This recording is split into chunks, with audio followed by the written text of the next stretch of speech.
What's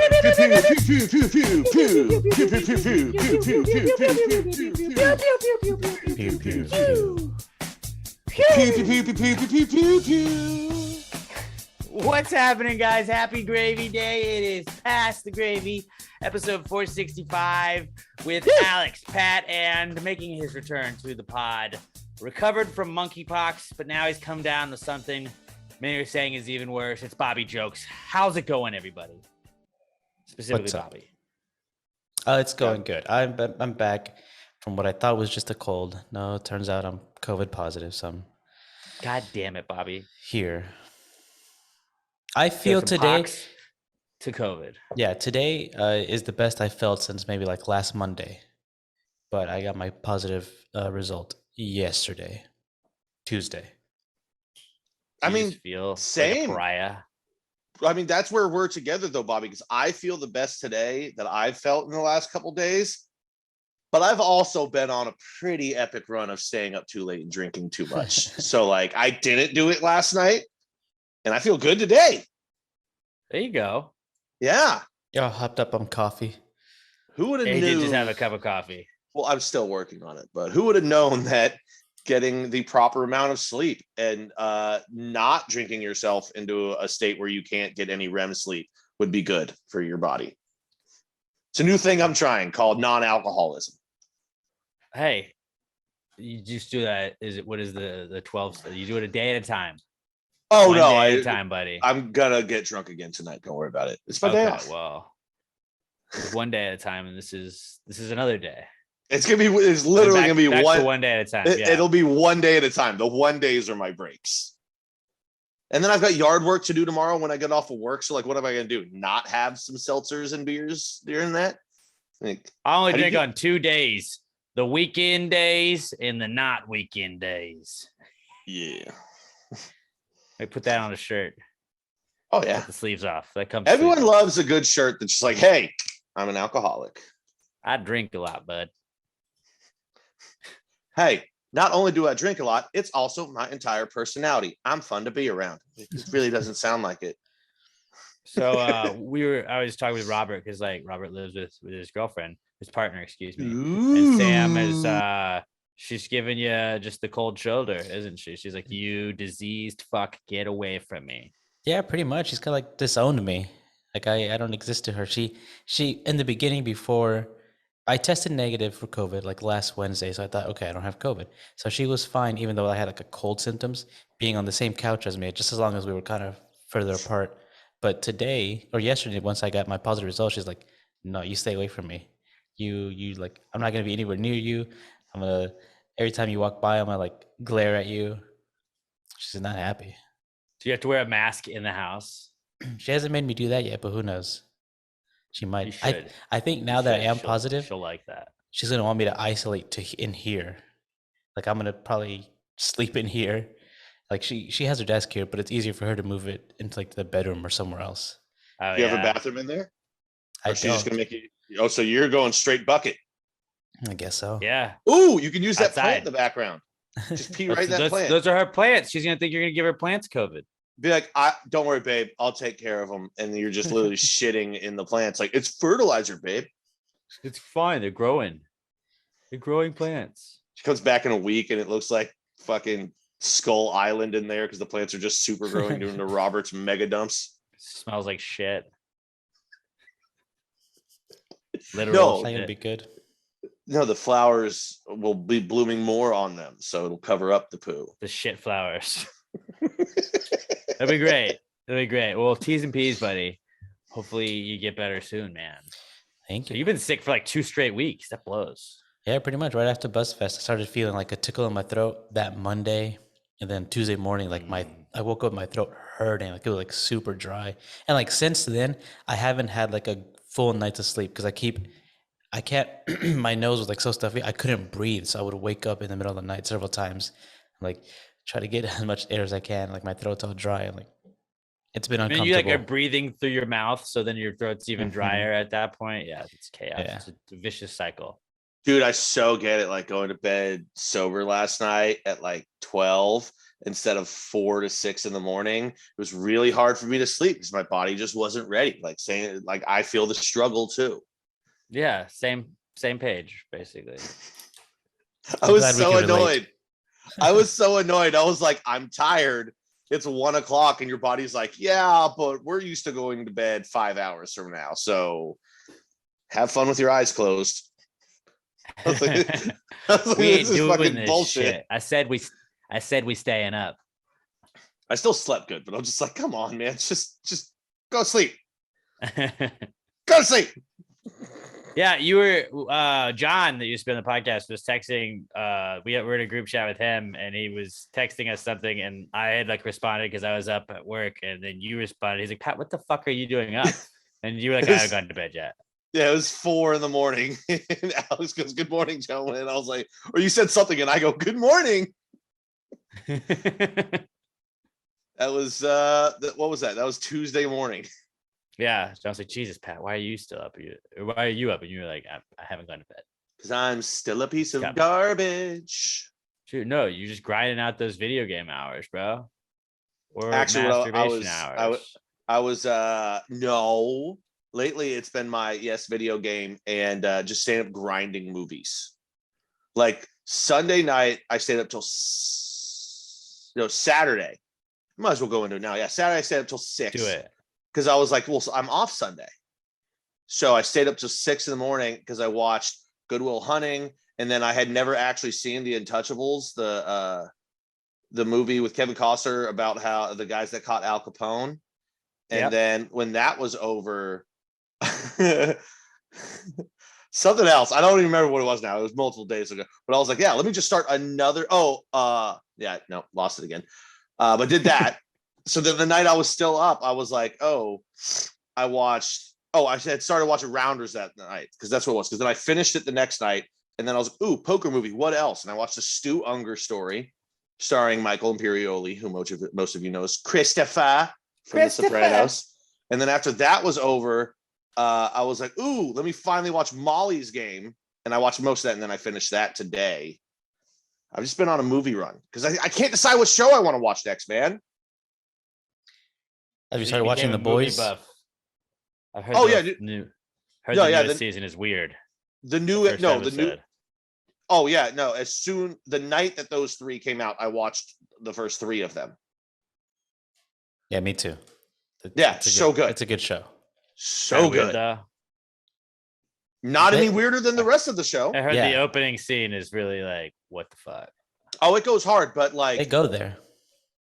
You kind of knew it was going to happen. Like as soon as before the thing happens, like the setup to the thing, you're like, this isn't going to end well. Last season, they drove a speedboat into a whale carcass. So they're like, how are we going to top that? It's like, they did. And the first season, like, didn't somebody like Superman dove and like killed somebody accidentally to start the show? No. A guy who's just like a super speeder, like the Flash. He just ran through a girl, and she exploded like a meat puppet. So that's their thing on season premieres, I guess. Oh yeah, The Boys is very, very good. Amazon Prime. But that's what that is. Yeah. I guess that was my Precome slash where I've been sitting on my couch drinking. Questions, what's going on? I had a couple. My first one is that just I've realized lately that making small talk with like kids is way easier than adults. Emma FaceTimes with her niece a lot. Like her niece will just call her and her sister, and it's just like, you're like, what's your favorite dinosaur? And it's like, can you imagine like if you're at the water cooler at work and you're like, so Pat, what's your favorite dinosaur, huh? Like, that guy Alex just he's asking me about dinosaurs. What a fucking weirdo. I would actually probably like that more. I know. I think I would, but I bet like most normal people would be like, that fucking weirdo is talking to me about pterodactyls. Why? Like, actually, no, I would hate it. What did you color today? Oh, wow. And at school, you did this thing? That sounds fun. That's one of my favorite kind of conversations, though, because when people ask you something weird like that, it's because they have an answer that they want you to ask about. and I'll answer and not ask them. Like, here's my answer, and then I'm going to walk away because I don't care what you have to say. And see, that's the problem with talking to kids, though, is like with an adult, you can just kind of be like, hey, yeah. And like if you're at a bar and some random's talking to you and you can just act like, okay, I'm very obviously not interested in talking. They'll pick up on it. A kid will not pick up on that. They'll keep talking to you. Small talk with kids is probably more annoying more times than not, but it's easier just because like you can literally grab anything in the entire world and be like, what are you talking about? What do you think about space, huh? You ever thought about the planets? And they're like, planets? I live on a planet. We're on Earth. And you're like, wow, yeah, we are on Earth. And you just talk about random shit with them. And like, you can just grab from whatever. And kids are kind of like, all right, I'll weigh in on this. Turtles are slow. Yeah, they are, bud. Turtles are pretty slow. You're right, dude. I like this Pokemon, and this Pokemon did this, and this Pokemon was really fast, and I have a hedgehog. Sonic was a hedgehog. Yeah, Sonic was a hedgehog, and Sonic fought the bad guy, and he beat the bad guy. Totally did, dude, and he was blue. Like if you just add a color to whatever somebody's talking about, like at work, they're like, this guy's a fucking weirdo. Sonic did that one time. Yeah, man, I guess. I'm talking about a fucking meeting I just came out. Well, you know who else has meetings? The Avengers. They meet up sometimes. What are you fucking getting at? I gotta get back to work, man. Leave me alone. I actually want to work with this person. I Maybe hate a lot of the people that at the water cooler. So, dinosaurs, fellas. What's your favorite? Let's go around the cooler. What's our favorite dinosaur, huh? And they're like, fucking not again, Pat. Damn it. Well, the small talk at work either consists of me overhearing the girls talking about astrology, and then I'll just, as I'm walking by, make fun of them, and that's my small talk. Or some of the guys will make small talk, and I'll just walk away because it's the guys that make small talk with me are the guys at work I don't like, and I'll just be like, yeah, and then like I just pull up my phone and walk away. There's the guys that you don't ever want like at work are the guys that like they don't really necessarily ask you a question for the end because they obviously like you were saying, like you ask somebody like, so what's your favorite dinosaur? Because you obviously want to tell them about your favorite dinosaur, but you want them to ask you back, and you just don't give them that satisfaction. There's the person that like you're like, all right, I'm filling up my water bottle, and like, so the Mets lost again last night. I'm like, I don't fucking care about the Mets, man. I don't want to talk about the Mets. But as long as it's sports, I don't mind it. Sports is, I guess, yeah, that was a bad example, but it's just like, well, another day with this going on, blah, blah, blah, blah, blah. You're like, I don't want to talk about this. Don't at all want to talk about that. Well, these shootings, they got to stop. You're like, man, last thing I want to talk about right now at the water cooler is a fucking school shooting, man. No, nobody. What a weird conversation opener. It's 9 a.m. and we have to work together the rest of the day. I'm here getting some water, bro. Let's not get into this. Let's chill out. I'm trying to hydrate all the alcohol out of my system that I had last night, and you're going to hit me with dead kids at 9 o'clock in the morning. Technical foul. We're not doing that. Just hanging out, like just being like, so Roe v. Wade, thoughts? Huh? Ooh, like, maybe. No. Maybe. If you want the break room to yourself, that's the way to do it. Maybe you just start carrying a red and a yellow card around, and somebody does that, and you're just like, nope. Bad time. That. Hey, yellow card, you get one more of these. Red card, you're out. I give you another yellow card. I give you another yellow card this week. We're done for a week. I like that. You get a red, and you're suspended for a week. It's not just a day. This is serious. It's a week. Yeah. There's a guy at my work that like he got a dog, and it's like I'm always down to talk about dogs, but like he's like him, and oh my god, these dogs at the dog park, you just won't believe. Some dogs are just super friendly, and there's other ones that don't. It's like, yeah, man, I've been to a dog park. I don't really. Yeah, I've met dogs before. That's how they are. The person that can like make even cool topics just the most boring conversations ever. I do not want to have this conversation with you because I don't care.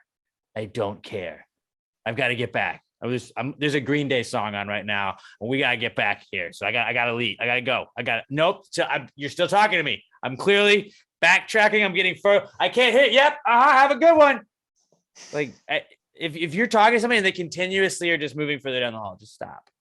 But yeah, adults are way harder to make small talk with. If you could have like a kid bartender, You go to the bar and you're just like down, like that would be the best. Obviously, the kid would not be drinking, but if you could have like a 6-year-old, like just learn how to like pour drinks for you, like yeah. So let's talk about the new Batman movie, huh? Batman, right? To quote Ron Swanson, child labor laws are ruining this country. Some might say that. I mean, So you I've been make them opening interns. bottles of wine for my parents since I was like 6, 8 years old. They Tell taught me you I can't make lessons. money off that Life skill? lessons. Come on, man. That actually brings me to like a very similar like point, like because I was talking like making small talk with kids easier than adults. Like I feel like child labor, if it was legal, at what age do you think most kids would start working? And I mean, like, yeah, like not sweatshops, because like, yeah, okay, a lot of places like you can have sweatshops if you're overseas and stuff like that. But like, I'm talking like, which like at what age would you have like a businessman that's like 6 years old?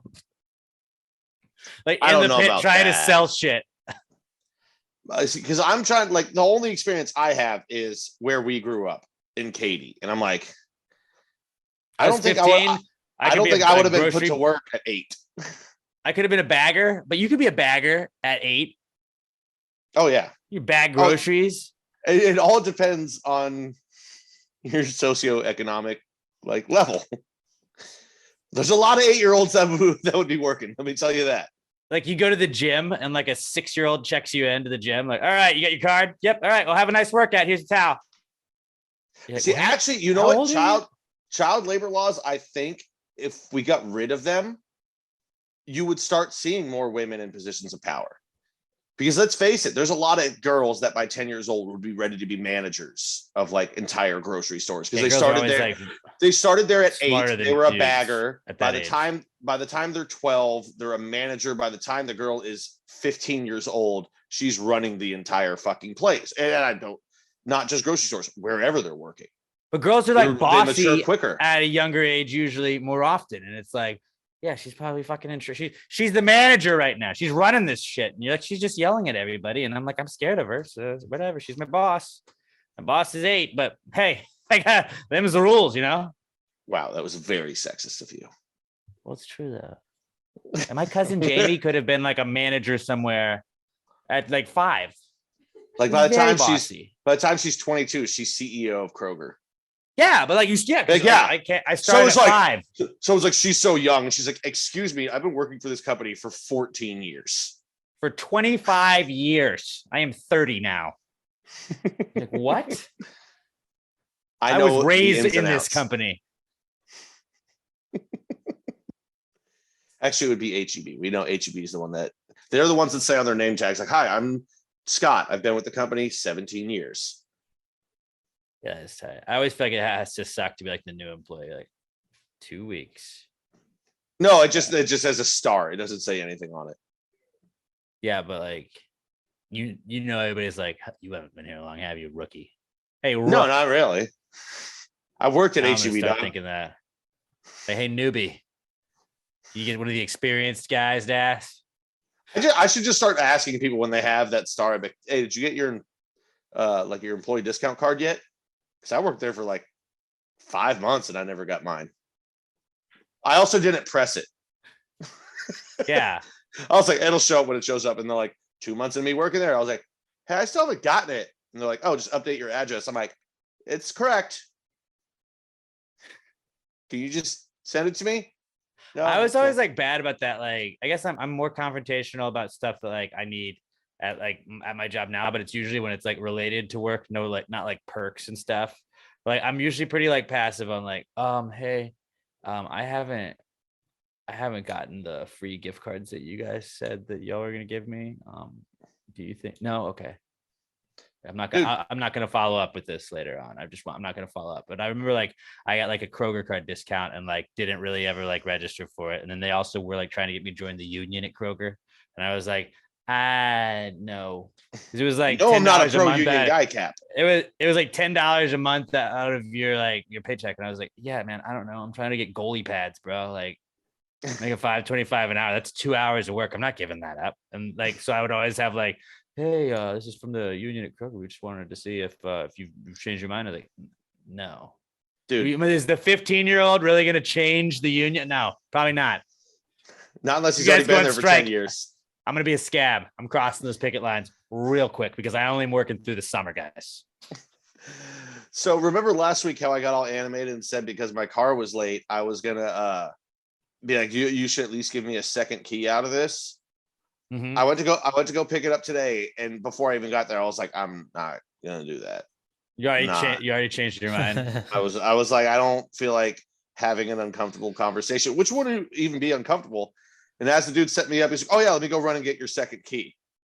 I was like, sweet.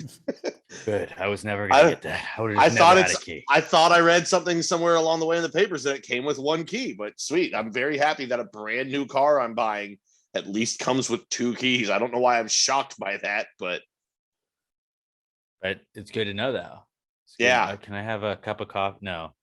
And I'm never like one of the freebie guys either. Like when they're like, hey, you want a bottle of water? You want a soda pop? You want a bag of popcorn? I'm like, no. I'll take a bottle of water. But if like, I guess maybe a bottle of water, but it feels weird to like have people like wait on you where it's like, you want a cup of coffee? I'm like, I'm never going to do that. Well, no, I mean, they don't have to. Is that Winter? They're already standing. Ask her what her favorite dinosaur is. We're talking about it. What's your favorite dinosaur? She's talking to her niece right now. The T-Rex. It's a good one. It's a good one. T-Rex is a good one. Yep. It's going T-Rex. All right. Pat, what's your favorite dinosaur, buddy? Just because we're bringing it back. I was gonna say this earlier. I think it's the T-Rex, man. T-Rex. I was a Triceratops guy. Oh, I thought you were gonna say Velociraptor. Triceratops guy. I got actually, you know, like making a joke about like weirdos talking about dinosaurs. Like I'm about to talk about dinosaurs a fuckload coming up in the Comeback Kids segment. But like I would go Triceratops. I mean, Bobby? like you want to say Velociraptor, but I have since found out in the last couple of years, those things were like 3 feet tall. They were tiny. We're gonna get to that. Yeah. What about you, Bobby? Your favorite dinosaur? Lied to in film. Pterodactyl. It's a good one. It's a really good one. The pterodactyl. Strong dinosaur choices. Hashtag PTG Dino. Hit us up. Your favorite dinosaur. All right. Water cooler dino talk. This is what we're doing. And then try and be that guy at the water cooler. Just like at work, just like you're having lunch. So guys, what's your favorite dinosaurs? Just out of the blue. I guarantee you everybody remembers that conversation the rest of the day. Like, so-and-so just asked me what my favorite. Can I change mine? What was that one that none of us will know the name of it, but that one that had that like giant spiked club on the end of its tail? That also looked like a giant armadillo. Not a Stegosaurus. Don't know. That thing was dope. That thing was dope though. I'm gonna take that one. It was like a Bulbasaur, but with like a harder back and it had a sharp tail. Yeah, it wasn't bipedal, so there's fucking challenges that come with that, but it had a weapon. Yeah, which came in handy. But yeah, so that was I guess pretty much what I brought in for pre-cum segment. Actually, no, Ankylosaurus. Ankylosaurus. Yeah, that's a good one. It's a good choice, dude. It also had like spikes on it. Metal. I also had a question I wanted to ask the class and get y'all's opinion on it. Are dicks inflatable? Yeah, they're just inflated by blood and not air. I mean, when you think of inflatable, you think of air, but yeah, your dick is definitely inflatable. It inflates. It doesn't have to be air that's inflating it for it to be inflatable. Right. And, like if they have those pumps, which is like air. So like, yeah, it kind of is inflatable. But yeah, usually it's blood doing it. But I would be like, yeah, your dick is definitely inflatable. So ladies, if you're ever going down in the water, your plane's going out, grab an inflatable device, am I right? I feel like that could be Little Dicky's next album name, Inflatable Dick. Inflatable Dick. Inflatable D, baby. It might be the episode of this podcast name. Don't worry, I've got my ID on me. Robert, did you bring anything to the class or just COVID? Is it too late for me to change my name? Like if I wanted to go by Bo, my name is Robert. What if I say, hey guys, don't call me Robert anymore. Call me Bo. You've already changed your name to Bobby. Yeah, change your name to Bobby in like a couple of years' time. Absolutely, you can change your name anytime you want, buddy. You can legally change it. It can't be Bo though. You're not a Bo. I can be a Bo. No, you Bo is a can't. nickname for No. Robert. I can be a Bo if I want. No, it is not. Yes, it is. You can use the letters No. in Robert to spell Bo. So yeah. No, I get that, but you could also be you're not Bert. I've never met a Bo in my life, and they're like, "Yeah, my real name's Robert." No, they're always just named Bo. Bo Burnham. His real name is Robert. Mm-hmm. Well, like Yeah, Bo well, might be a stage either way, name, so. and even if you were like, "Yeah, dude, like Bo Burnham, I'm that kind of Bo," he's a one of a kind. You are not a Bo. He's the only Bo that is so unbo. You just can't be a Bo. Bo's a big, like, good old boy. Like I feel like in order to be Bo, you have to be like at least 6'2", if not 6'2", you gotta be 6'1", but at least like 260. Like you gotta be a big boy. Things. Yeah, I'm both of those things. No. Yeah. Not after COVID, man. You're gonna wither away. You seem more like a Bert, but like I like Bo. Bert. You could be Bert. It's awful. You could be Bert. That's the worst. And like we call him Bobby. Bo is literally the first two letters of Bobby. So like, yeah, if you just shorten him Robert to Bobby to Bo. Don't Bob hate Bert. You could be a Bert. You've got Bert vibes. You don't have Bo vibes. I think he has Bo vibes. Speaking of Bo Burnham, I don't even think he has Rob vibes. Bo Burnham released like a bunch of outtakes of his most recent special that he did. Like he filmed and like put it all together. That it was called Inside when COVID was happening, and he had a bunch of stuff that didn't make the final cut, and he released like an hour's worth of shit, and it's pretty great. It's pretty great. I feel like I finally watched it at one point, but I don't remember it because if I did, if you haven't watched Bo Burnham Inside, I highly recommend it. It's pretty weird, but it's funny. And I'll do that tonight. The outtakes on his YouTube channel are just as funny. Good to know. It's pretty good stuff.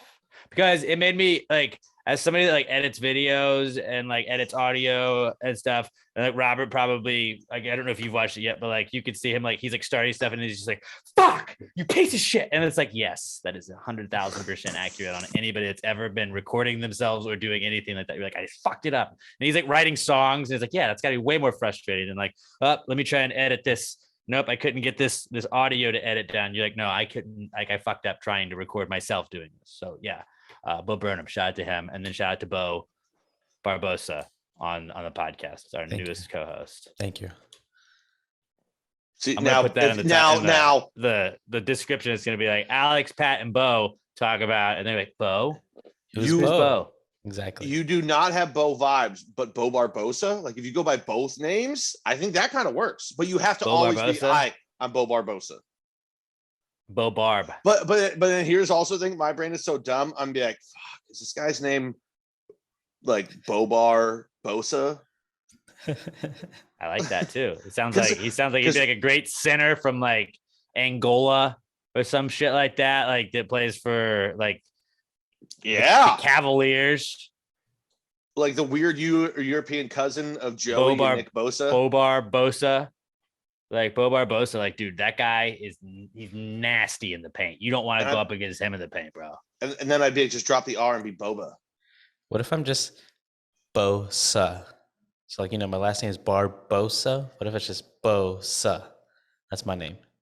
I like that. I like Bobosta, so then you can go by Bobo also. That just sounds cool. Something to think about.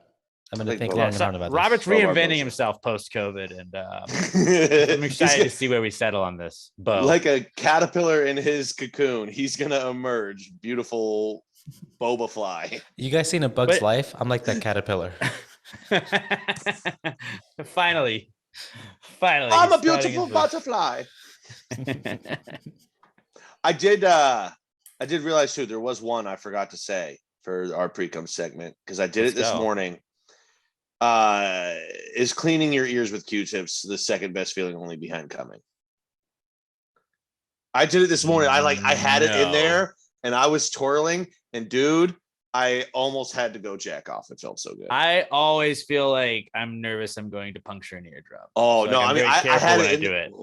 Dude, and then I had it in there. I was being light and I was just twirling it around, and like I was hitting the rings, but like just doing a light twirl. Then you pull it out, and then also, is it not a great feeling when like you pull it out and that thing is just like you got so much wax on that Q-tip? Yeah. And you're just I like to do like but it feels the so good, dude. when you use Like one thinking like, about it, it's like front and I got back blood on flowing either down side. there. You have to use 2 full Q-tips on the right and then the left, and you're like, oh, cool, good.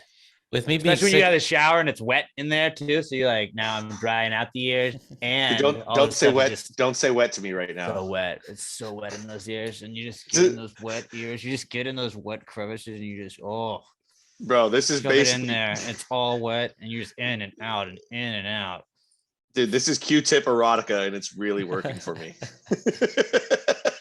this past week with me being sick, for some reason, like me using a Q-tip tickled my nostrils and made me had to sneeze. Like somehow it connected. It was weird. It's a good feeling sneeze though, isn't it? I didn't like it. No, I didn't like it. You prude. Yeah, Bo. Bo, I know. He's a renegade, dude. You never know what you're gonna get with him. He's a cavalier. Yeah, remember, Robert, you gotta change it up when Bo. you come out of there, man. It's Bo. Bo That's what we refer knows. to him now. Bo knows. See, that's the thing. Anytime we talk about something sexual, we just look at him. Bo knows. Bo knows. You ever had the back of your ball bag just like tickled with a feather? Bo knows. Bo knows. I bet Bo knows about Southern Star Brewing Company and how awesome they are, because can't go wrong when you're drinking a Southern Star, even though Bo doesn't drink. I know Robert didn't drink. We don't know what Bo does. Nobody knows about Bo yet. We're figuring it out. He's reinventing himself as we speak. But Southern Star Brewing Company, the best beer in the entire world. I was playing Xbox with somebody the other day, and he was like, "Hey, what is your favorite beer? Like, you had to pick any beer to drink for like, what is your favorite go-to beer?" And I was like Southern Star.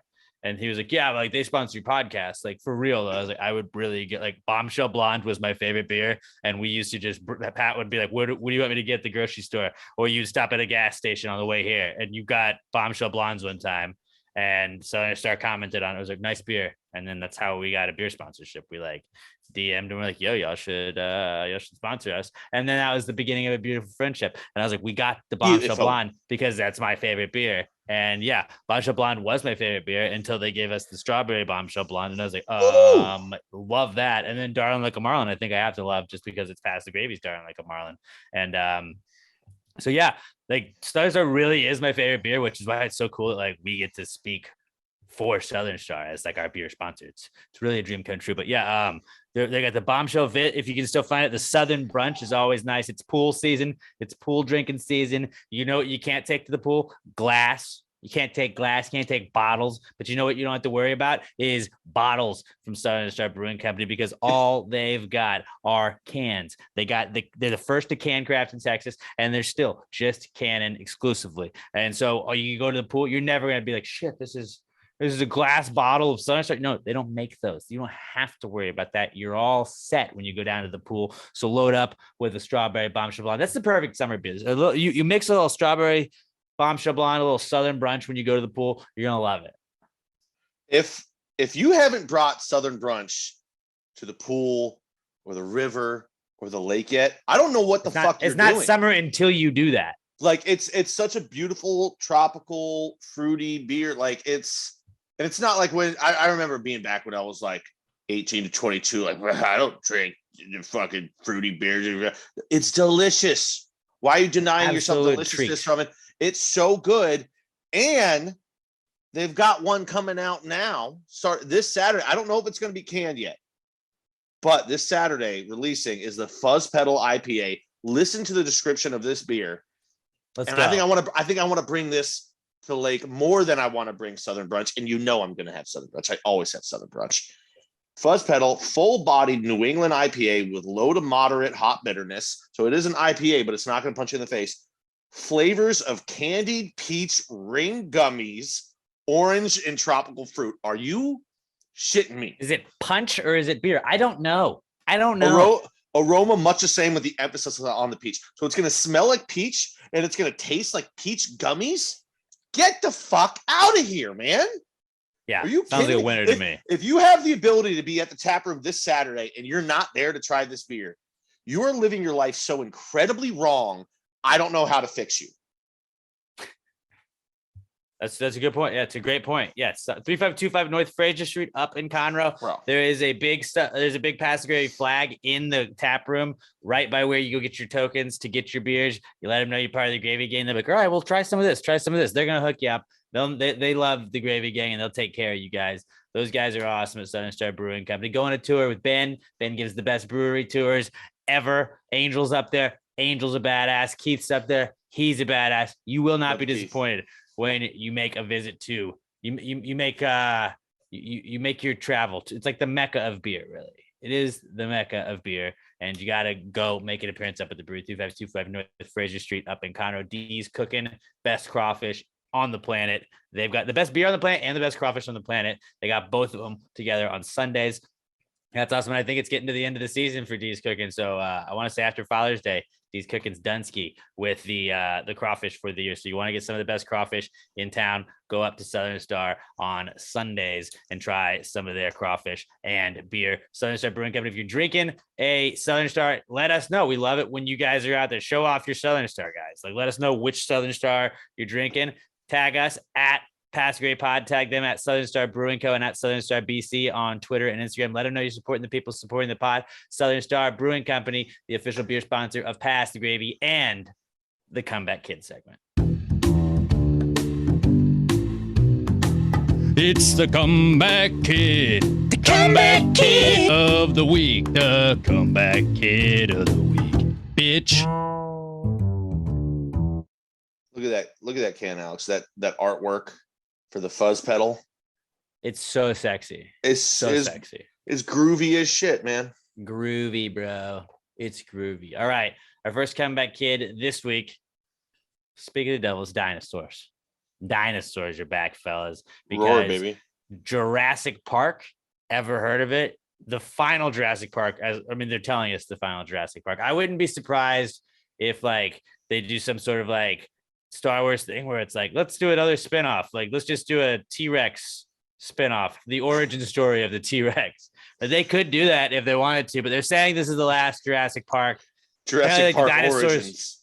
The dinosaurs like live amongst the people now, so that's crazy. And yeah, Chris Pratt, his final Jurassic Park. I can see that being his final one, but it's got like all the other people from it coming back. And yeah, pretty awesome. Am I gonna go to theaters to see it? Probably not. If they have it available to like rent over the weekend, like from my house, I might.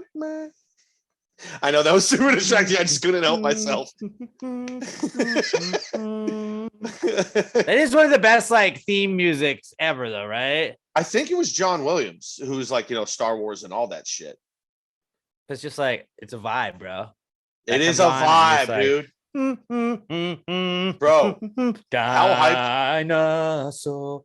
how hype would you be if like you were 21, 22 at the bar, everyone's hammered, having a good time, and all of a sudden the Jurassic Park theme song came on? Everyone would be like, bro. Or like a pool party in college and somebody played that shit? Just anytime. Now, right now. And be like, inevitably it would like, if it was a pool party in college, it would like turn into like a dubstep remix. But like, still, just play that song. It's great.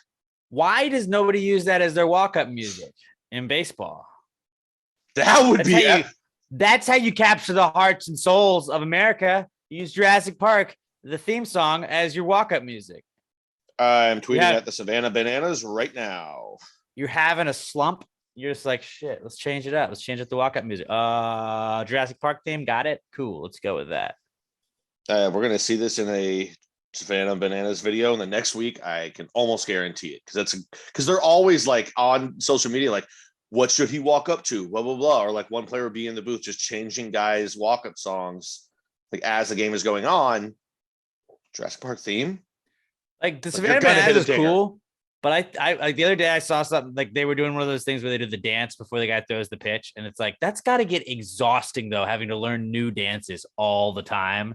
You're like, guys, come on. We have to learn another dance, or can we hit some fucking infield flies? It's the TikTok generation, man. This is what these guys do. And that makes sense. They're not just ball players, they're entertainers. They are entertaining. Like, I'm not joking when I say I think that would be surprisingly dope. The flaming bat was cool. That was like the coolest thing. Like, can you imagine a bachelor party like for the weekend? You're like, dude, we're going to Savannah, Georgia. And people are like, all right, that's random. Why? we're gonna go catch some independent league baseball where they do some weird shit. We're gonna eat 9 bananas in 9 innings. A banana and a hot dog an inning. Top of the inning, bottom of the inning. I feel like some doctor would be like, no, do not eat 9 bananas in 9 innings. You will overdose on potassium. It's a horrible way to die. Like that's right. Find out if that's a thing. Can you overdose on bananas? How many bananas will kill you? That's the 4th thing you can Google. It would be impossible to overdose on bananas. You would 400 bananas a day to build up the kind of potassium levels that would cause your heart to stop beating. So, okay, Pat, there's our idea for like a live stream of a baseball game. We have to do a glizzy and a banana an inning. That's 9 innings. Okay, first of all, maybe I could do it. You wouldn't make it 3 innings. I think I can eat more than you think I can. Okay, here's the thing though. Also, the bread with it, you're not going to be able to eat a banana and a hot dog. I'll give you. Oh, you Joey Chestnut that bitch.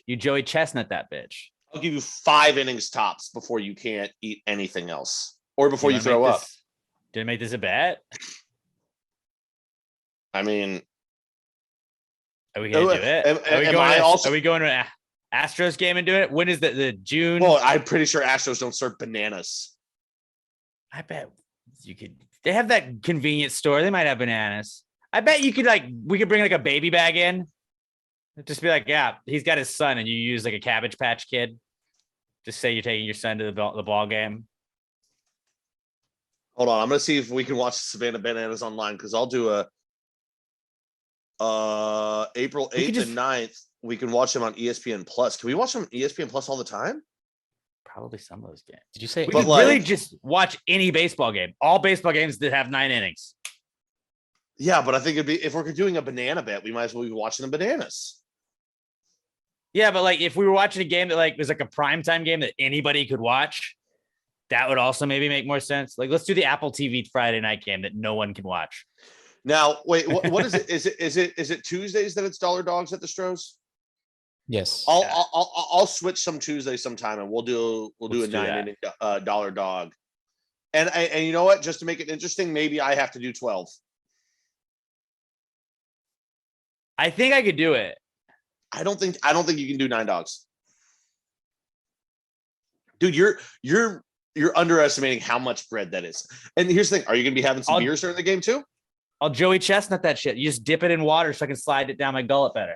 By inning 5, you're going to be getting kind of drunk and you're going to fall behind. I think I could get at least 6 innings. I could go 6 innings. Well, no. Now, if it's just dogs, yes. If it's dogs and bananas, I don't think you're making it past 5. I don't think you'll make it through 6. You can smush the nanner, make nanner pudding, and then that like it fills in where you have the glizzies. This is something we're gonna have to work on. We're gonna make it happen. Can we definitely gonna make it happen? I know you already work on a morning show. We go to a Space Cowboys game. We'll go to a Space Cowboys game. They probably don't have any rules there. That'd be dope. I don't give a shit. I want us to have a morning show. We could just toss a bundle of bananas. I want us to be Nanner and Glizzy in the morning.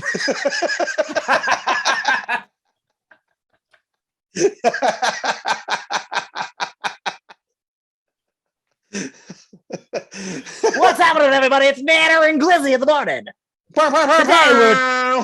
Today we're talking about the Savannah Bananas and their latest win against the Party Boys. Coming up, we got moose sounds nonstop for the 9 o'clock hour. That's right, just the sounds of mooses. What do they sound like? I don't know. We're going to find out coming up. Oh, my God, dude. That would be amazing. Bo, what do you think? That sounds like a great Would you be show. down for this? We're going to make you do it too, though. We're going to make you do the challenge with us. I could absolutely not do it. Nanner you won't be drinking beer. You'll have more room in your stomach. No, I went to a dollar Dude, dog Bo night. is a wacky guy. Dude, Wild card Bo. You're not doing this, Bo. Bosa? Come on. I could do like 3 hot dogs. That's not the Bo I know. Bo ain't about that glizzy life. You're sounding more. That's what Bert only has. Oh, Bert can only do 3 glizzies and 3 nanners, dude. Bo goes until he vomits, bro. Bo eats 16 hot dogs over the course of a day one time just to see if he can. Bert drinks a glass of milk and goes to bed at a respectable time. A warm glass of milk. He heats it up a second. He throws it in the microwave for 10 seconds, but he takes it out after 3 because he doesn't want to get crazy. And he reads a chapter of a good book before bedtime. Gotta stimulate the mind before you doze off for REM sleep. And he has like the full on pants and long sleeve pajamas with the cap. That's what he wears to bed. And an eye mask. Bo doesn't care, dude. Bo's crazy, dude. How funny would it be like if we went to the Sugarland? I keep wanting to call them the Skeeters, the Space Cowboys, the minor league team in Houston. If you don't know what I'm talking about, but like we go like have just Bo toss us just bundles of bananas over the fence. Like, oh, they have hot dogs. Okay, don't worry about it. Just toss us 2 bundles of bananas. So we have 18. We're good. Be like, are they eating bananas and hot dogs? Because we would just have to alternate like a top and bottom of the inning. You're like, all right, let's try it. What if we didn't do the dog? What if it was just bananas and buns? Get real. Put the banana in a bun. Yes. We'd go viral for that. I've been hitting him up to try and get me to let me throw the first pitch. Last year when they were the Skeeters, they were like, we'd love for you to do that. But I didn't, like, it was the last week of the season and I didn't have time. I think Wednesday was like the only like their last game. And I was like, I'm podcasting, can't. But if I can do it this season, I'm going to throw the worst fucking first pitch of all time. I'll figure it out. I'll figure out how to throw it behind me. I don't know. I'll figure it out. But we'll do that. And then they'll probably give us a suite. And I bet we could bring some bananas up to the suite. It's like, yeah, all right. You want more content? We're going to do this. This guy didn't only throw the worst first pitch of all time. Then he went and he tried to eat 9 bananas and 9 hot dogs, or he ate 9 bananas out of buns. Alex, if they'll let you do this, I don't give a fuck what day of the week it is. You say yes, we'll reschedule the pod. We'll do it on a Tuesday or a Thursday. We'll do the podcast at the ballpark. We'll find a way. Well, I don't know how well that'll go. That'd be a fun podcast. Like while we're eating nope, second inning, gotta go. Hold on. Yeah, we're podcasting, but we're also like calling the game while we're doing it. It would be the worst podcast ever, and I would laugh my ass off through the entire thing. My buddy Gerald Sanchez calls games. He calls games for the Space Cowboys. If you think I can't just get a little bit of pull, be a real shame if the Gravy Gang just blew up the Space Cowboys Twitter and said, you need to let the Pass the Gravy boys do the Glizzy and Nanner challenge. I would what Pass the Gravy day at the ballpark. You think that we're not going to have the group show up? Come on. Oh yeah. They don't have to give us a suite. Just give us a little area that we can buy tickets to. I'll definitely, especially if we're doing the Nanner challenge with the 2, I'm wearing my Savannah jersey. I'm buying the Space Cowboys jersey, bro. I'm gonna say, such a fucking homer. I'll have the Space Cowboys hat, but if we're doing the Nanner challenge, I got to come in the correct gear. We're doing this. We are best come this. Correct. I'm all in. Challenge. I am all fucking in. A Sunday would be ideal for me, but I'll do any day of the week. I don't give a shit. Lord's Day. Yeah. Baseball Diamond is my church. I'm going to start training. I won't, and I'll just do it because I'm a fucking unit. Bo, you're doing this. Wild Bo, better get ready for this. I'll prepare. Fuck yes. That's the Bo I like to see and hear. See you later, Bert. Bo's here. Bert better not show up. My favorite thing in the world is Robert's alter ego right now. Egos. I don't know which one we're gonna get. It's like Dr. Jekyll and Mr. Hyde we got right now. We got Bo and we got Bert. But I like that now we're not like, you're a fucking pussy, Robert. We're like, that's a very Bert thing for you to do. That's such a Bert thing, like badass. I mean, Bo. Was that milk you just finished off right there, Bert? I don't know how we got to that out of dinosaurs, but Jurassic Park was originally why we got to this. I started singing the theme, then we talked about walk-up songs. There we go. We got back to it. Look at me remembering things. Look at us. Look at us. Seriously, guys, let's blow up the Twitter account of the Sugarland Space Cowboys and say, like, let @PassYourAPod do the Glizzy Nanner challenge, and let's make it happen. And also let Alex throw out the first pitch, because it will be the worst first pitch of all time. You can't intentionally throw a bad one. You got to just go with a funny windup. You got to do the Hideo Nomo or do it all. Nuclear when like he was in Major League when he was trying to breathe out of his eyelids like a lava lizard and he just like wasn't looking at home plate. You gotta just do something fun. I'll do it all. Also, dinosaurs were a comeback kid because there's a fucking show on Apple TV Plus called Prehistoric Planet. And guys, it is fucking incredible. Like maybe spark up a joint and throw that bad boy on because David Attenborough, maybe I'll say on that, you know, the guy from Blue Planet, from Planet Earth, it's like, and the rhinoceros feeds in the daytime, but the lions come out at night and feast. Is that the rap guy that's everywhere? My money don't jiggle, it folds. I don't think so. See, I have never. I'm like, it doesn't really sound. You've like danced him, to that though is. on our Instagram. If you want to go check that out, I've danced to that in my room alone, naked.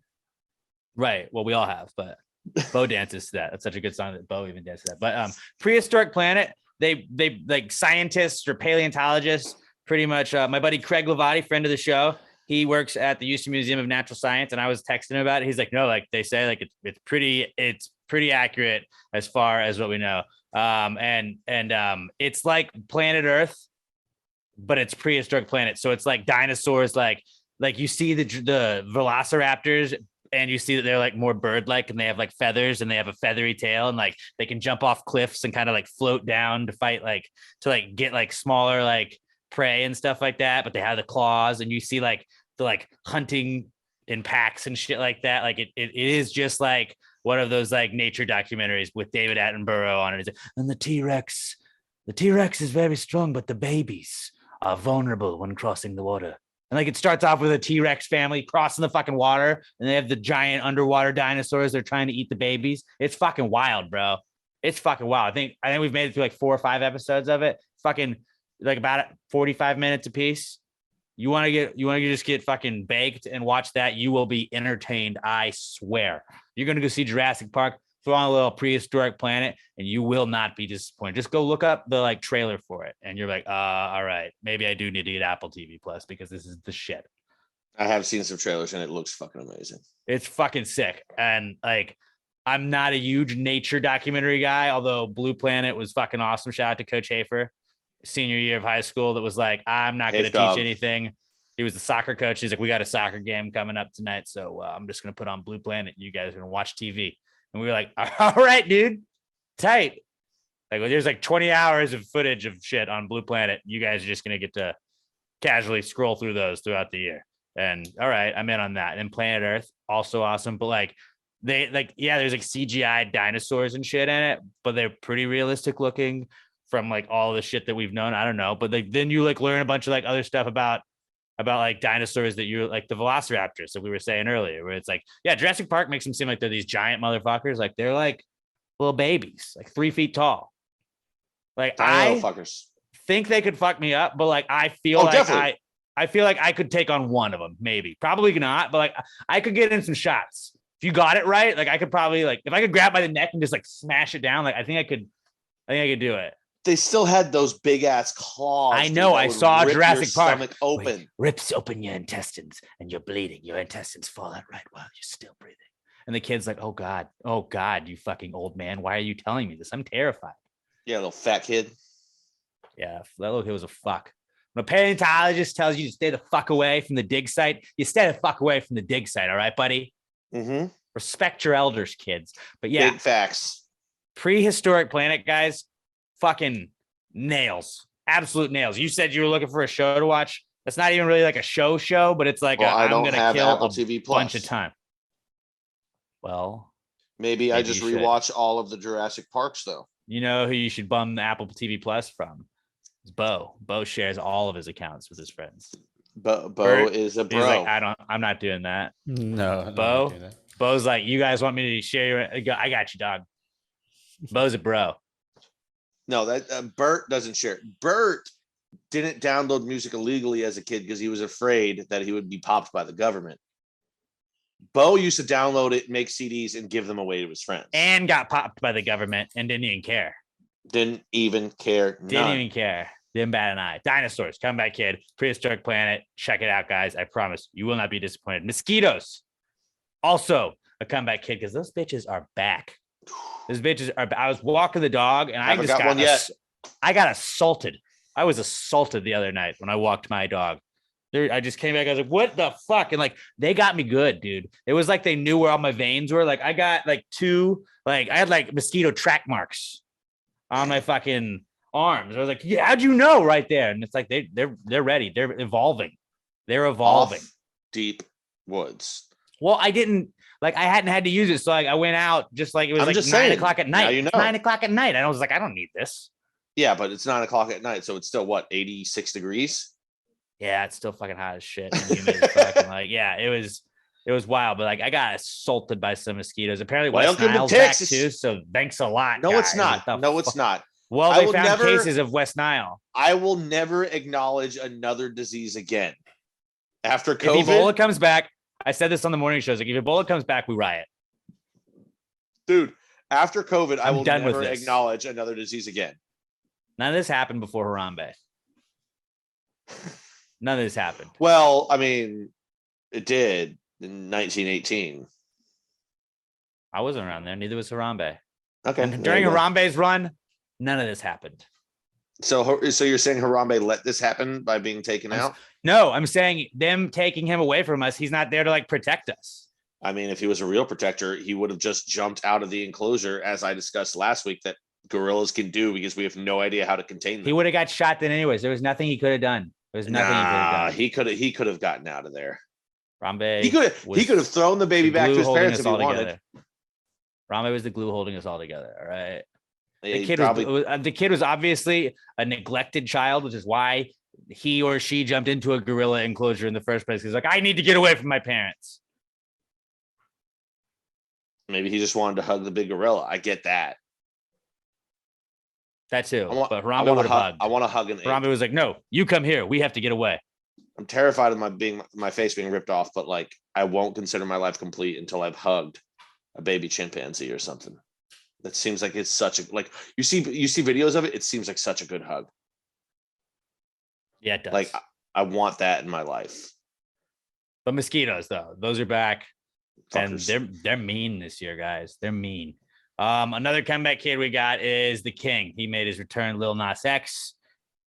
He got snubbed by the BET Awards. He did win a Grammy or Grammys. He won some Grammys, and like that's obviously bigger than the BET Awards. But then BET didn't involve him or nominate him for anything. So I don't know. It is Pride Month, kind of sus, if you ask me. That they're like, oh, we left him off, and he pointed that out himself, and then he put out a little sample of a track he's got. I think it was with Young Boy. I don't really know. I don't know who the other guy was, but Lil Nas. It was called "Fuck BET," and it was pretty bomb. And I tweeted it out.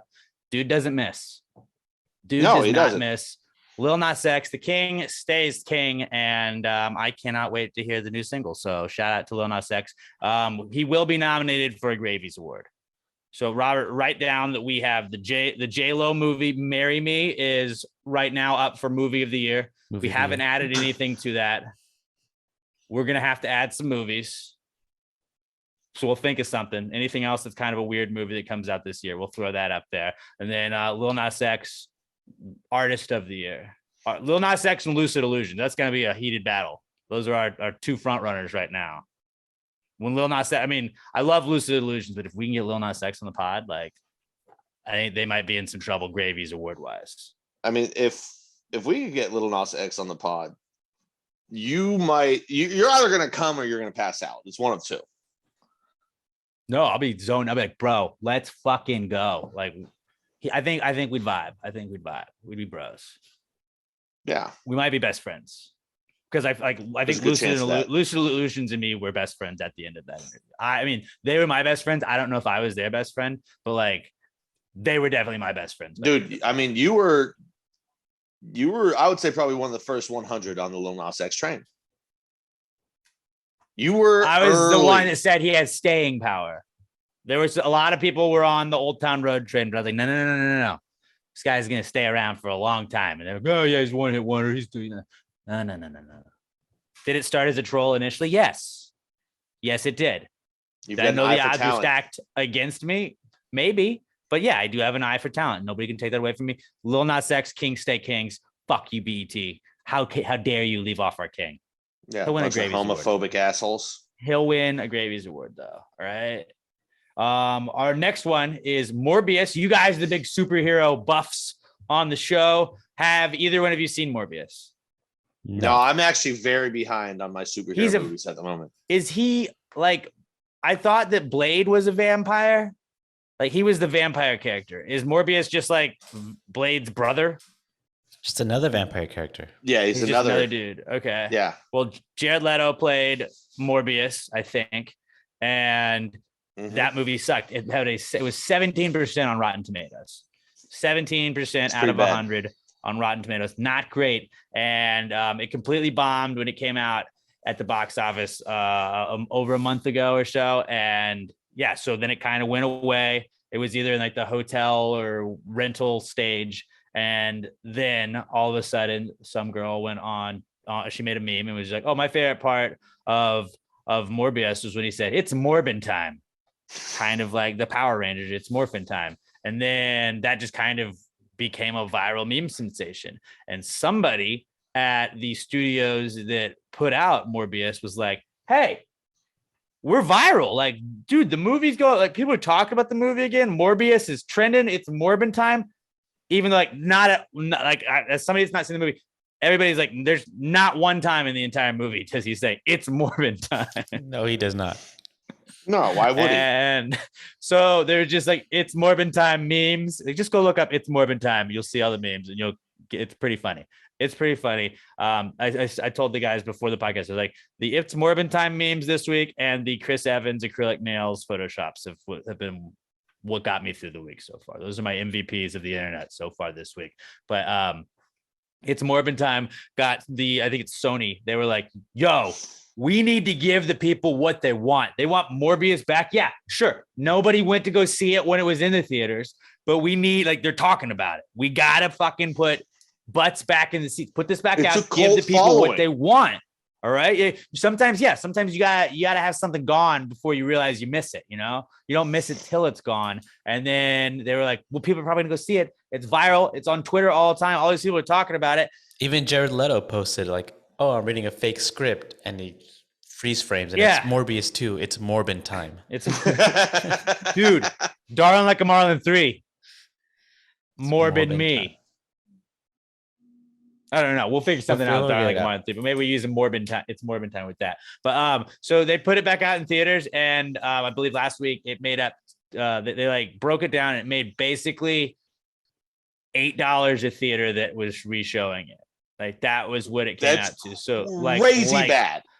That's like less than like about a ticket per that's like movie theater, maybe one less ticket per fucking movie theater showing it, which means there's a lot of movie theaters out there that showed it again and didn't sell a single ticket of it.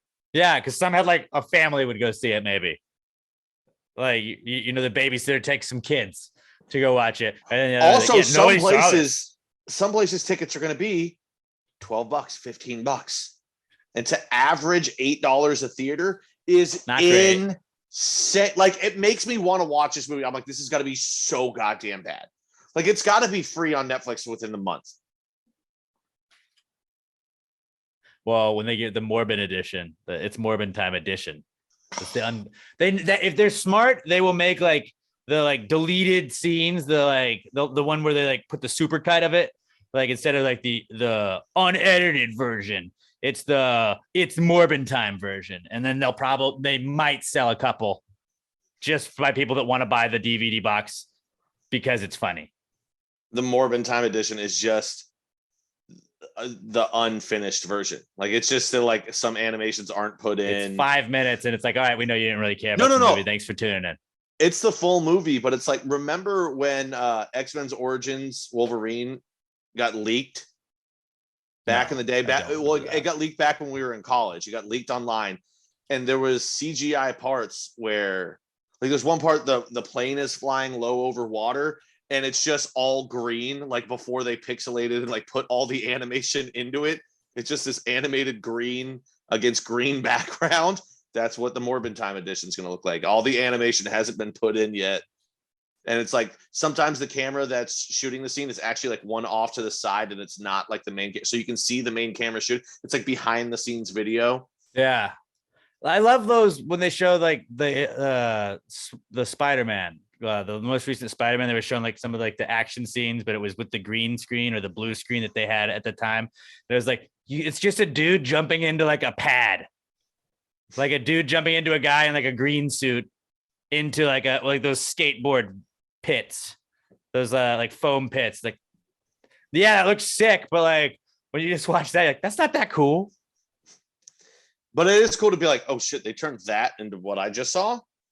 Yeah, like they showed something from Stranger Things where like the guy season 3, like there's he's like getting attacked by a monster, and he's in Australia, and when it was shot during the pandemic, they had to like he couldn't leave the country, so they had to like shoot it over Zoom or whatever movie studios use to shoot that. Like they had to shoot it remotely, and it just showed his setup, and it was just blue screened everything, and then he's right there, and this fake monster thing is right by him, and it was like that's fucking nuts. That like that stupid, like it looked like he was like laying on like a slide, and then it was like no, that was like such a creepy, scary scene in the finale of season 3 of Stranger Things. Like that's crazy that it was just like that. It was like just him in a room, really, when you look at it. Oh, they can turn anything into movie magic these days. It's pretty wild. Deep fakes, wild, bro. Deep fake. Just call everything a deep fake. That's also a new thing that I want to just start. That's a deep fake, dude. You see that walk-off bomb last night? No, dude, that was a deep fake. MLB's dude, great. The Jose Altuve off of Aroldis Chapman is such a deep fake. Such a deep fake. So, like, I don't like to wish that somebody's injured, but I have not hated that Aroldis Chapman has not been able to pitch for the Yankees. I have not hated that. And honestly, if he had to They're killing it without him. If he had to miss games, I'm glad that it's not because he abused women. I will say that. Not because I'm wishing injury on anyone. I'm wishing that women were not injured. And so I'm thankful for that. Yeah, I actually wish he was playing, because the more time he's on the field, the less time he has to pull guns on women. Yeah. But if he's rehabbing his injury, he also has less time to do that too. And less time to fuck up. I don't think that's the rehab he needs to be in. Why? You know what? He maybe just needs to, go have like a vacation, sit on the beach. Hey, but at least he doesn't have a beard, bro. That's the Yankee way. Clean cut, clean image. Just forget about all the shit we know about him. Okay. It's working right now. All right, buddy. Morbius is a comeback kid. Also a comeback kid this week is 69, because we're recording this on 6/8, but I think a lot of you guys are going to listen to this on Thursday, and guess what the day is? It's 6/9. 6/9. Nice. It's the nicest day of the year tomorrow. So happy 6/9 day to everybody. Happy 6/9 day. Put all those genitals in your mouth. Consensually, of course. Consensually, yes. Consensually. We're a big consent podcast here. Pat, what would we have from you for comeback kid? I had GoldenEye, the classic N64 game, which many, including myself, regard as the godfather of the modern shooting game, is getting remastered for Xbox. Nice. So at the very least, it should be fun. I just hope they update the controls, because going back, those controls were god awful. But it was a beautiful game. And the graphics, I hope, kind of stay the same. Well, it would be cool if they did the same thing that Halo did when they remastered one. Like you could just hit a button and it would switch back and forth between the old graphics and the new updated ones. Like, of course, I want to play on the new ones, but to be able to then hit the button and it morphs to what you used to see, like, holy shit, we've come a long way. It morbs into the new graphics. Good one there, Bo. Good one.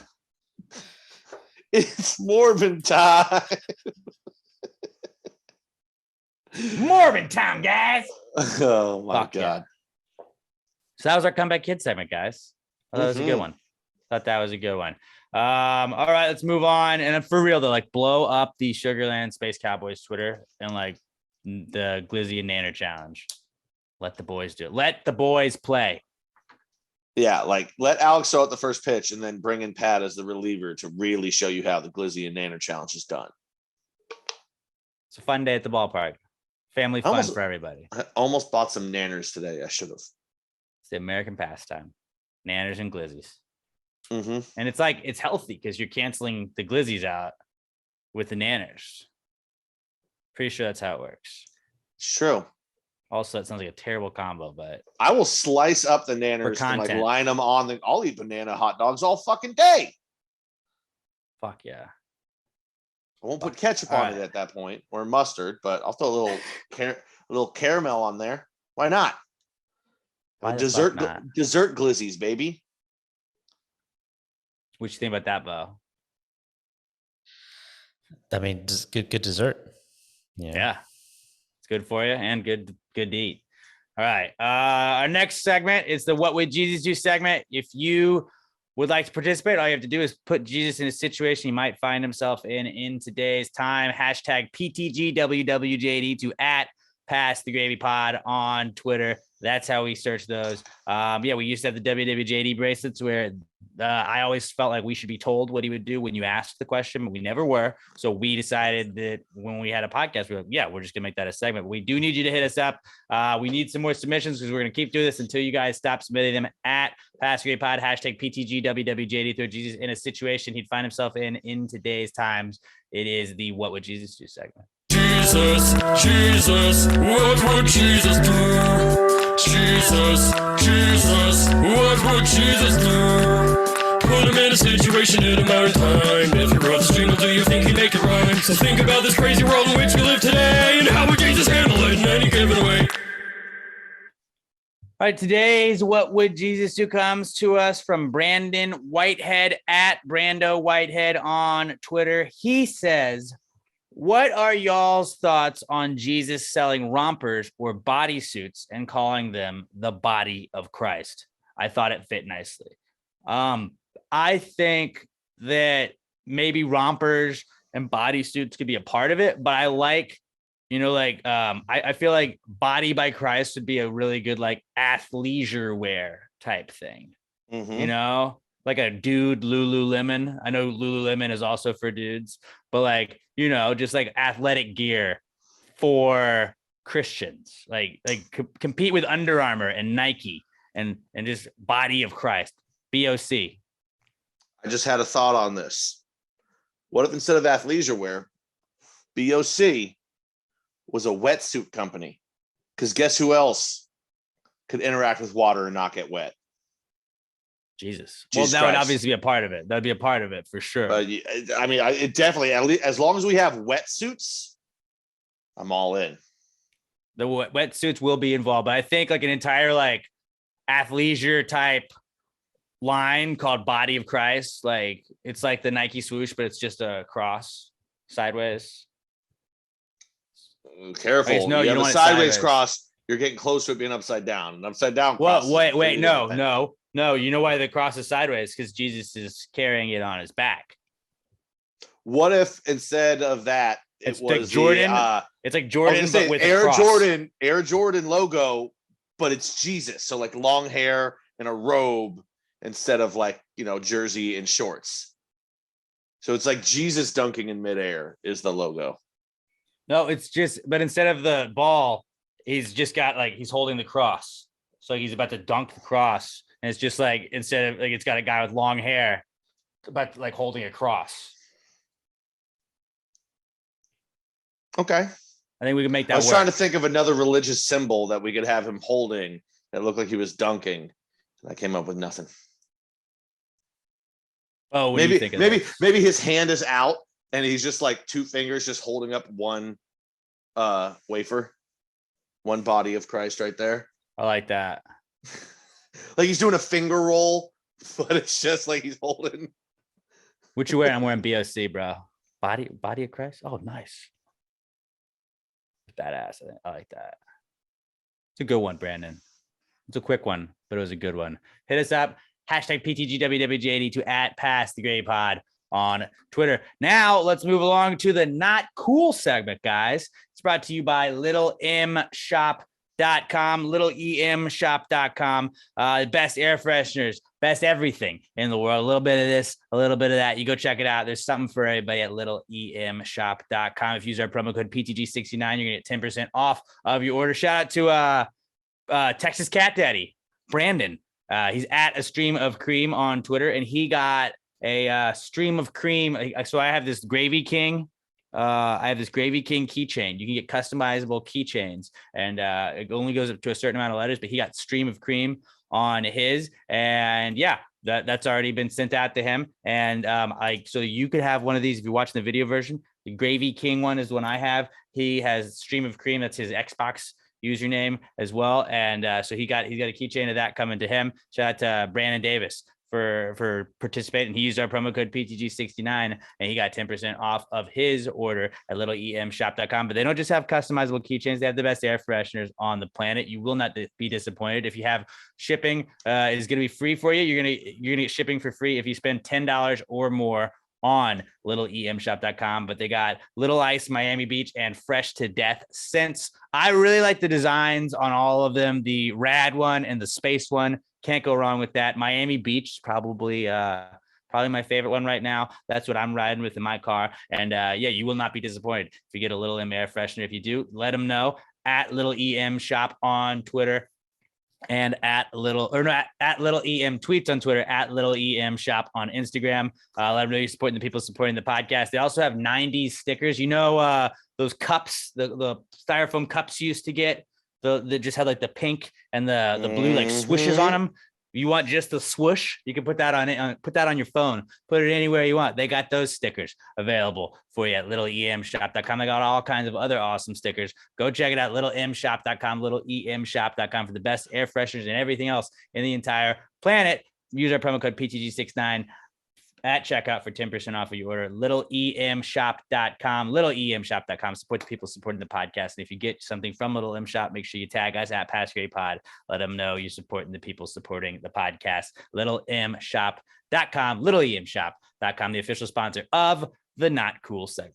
Not cool, man. Dude, that's not cool. Not cool. Not cool. Dude, that's not cool. Not cool, man. Dude, that's not cool. Not cool. Not cool. Dude, that's not cool. That's not cool. That's not cool. All right, our first not cool from you guys. So if you have something that happens throughout the week that just makes you say, hey, man, that's not cool. All you got to do is hit us up at PassGrayPod. Use the hashtag PTG Not Cool. That's how we search for them each week. And we're going to pick some of the best ones that you guys submit to us. And then we're also going to share ours. It started as just a way for us to vent on the podcast. And it's become a fun way for us to be like, hey, fuck that too. That also happens to me. I get that. So if you want to just vent to us, at PassGrayPod, hashtag PTG Not Cool is how you'll reach us. Let's start with Raimundo Benavidez at KMundoB on Twitter. And he says, his not cool is that my car broke down out of nowhere. Dude, that sucks. He sent us a picture. I'm not a car guy, but not your alternator. I'll say that. I don't think it's the alternator. Yeah, I don't know what the fuck it is. It's some sort of tank on the bottom. Carburetor, maybe your carburetor. I thought he's telling us that someone took his catalytic converter. No, I mean, did you see the picture, Robert? Whatever, the pipe that's connected to some sort of tank on the bottom of his car just broke and separated from it.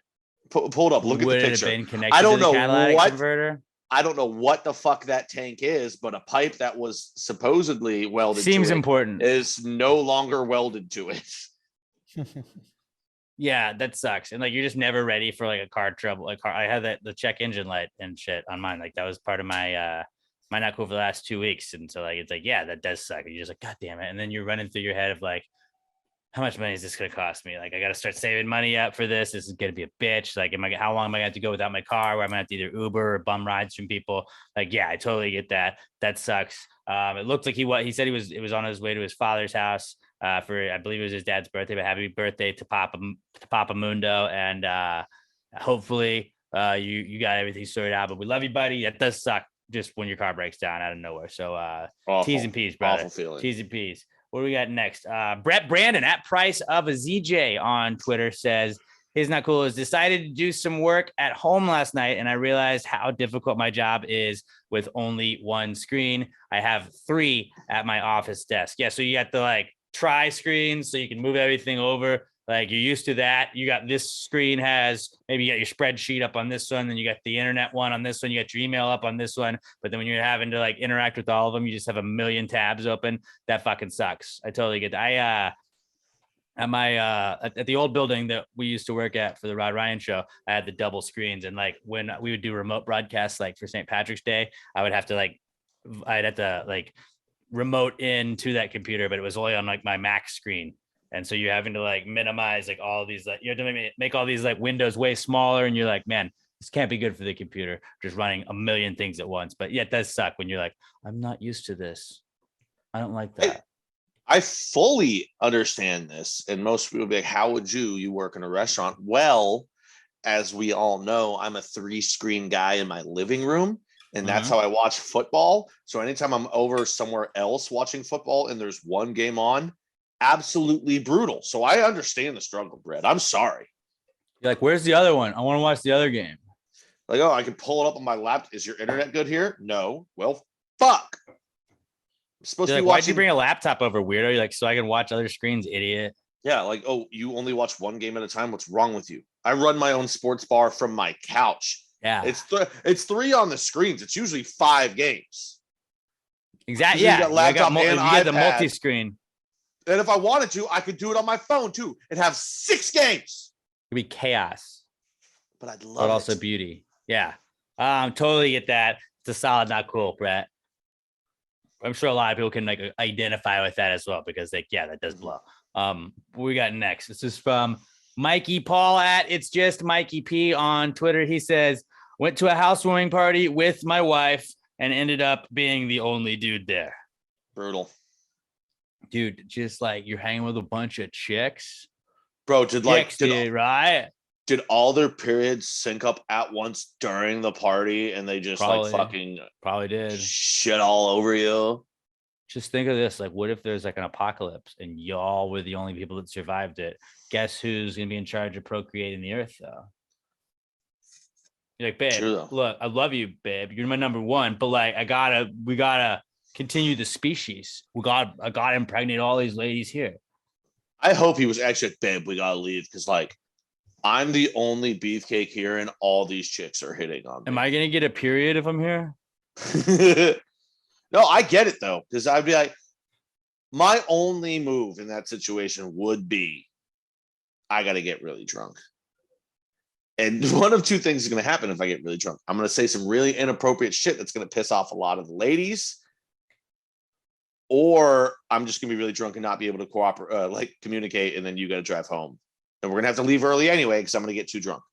Well, one of the things, like sometimes there is a positive of being like, maybe not the only dude, but if there's only a couple of dudes, like, I need if it's another like dude to bounce some shit off of. I can't. But like sometimes it's like you like there. It's always like a fun bonding moment with just like a random stranger when you're like, oh, you're so and so's husband or boyfriend or whatever, and like the guys always just like the ladies are over here doing whatever they're doing, talking about periods. I don't know, talking about kitchenware, and then you like the guys somehow just find their way over to a TV in another room or in a corner, and you're like, oh, it's gone.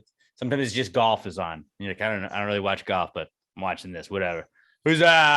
How's Brooks Koepka doing, huh? You throw out something you like, some familiar, it's water cooler talk that like you're not upset about being stuck with. Where you're like, oh, this game's on. All right, cool. Yeah, Astros have been doing pretty well lately.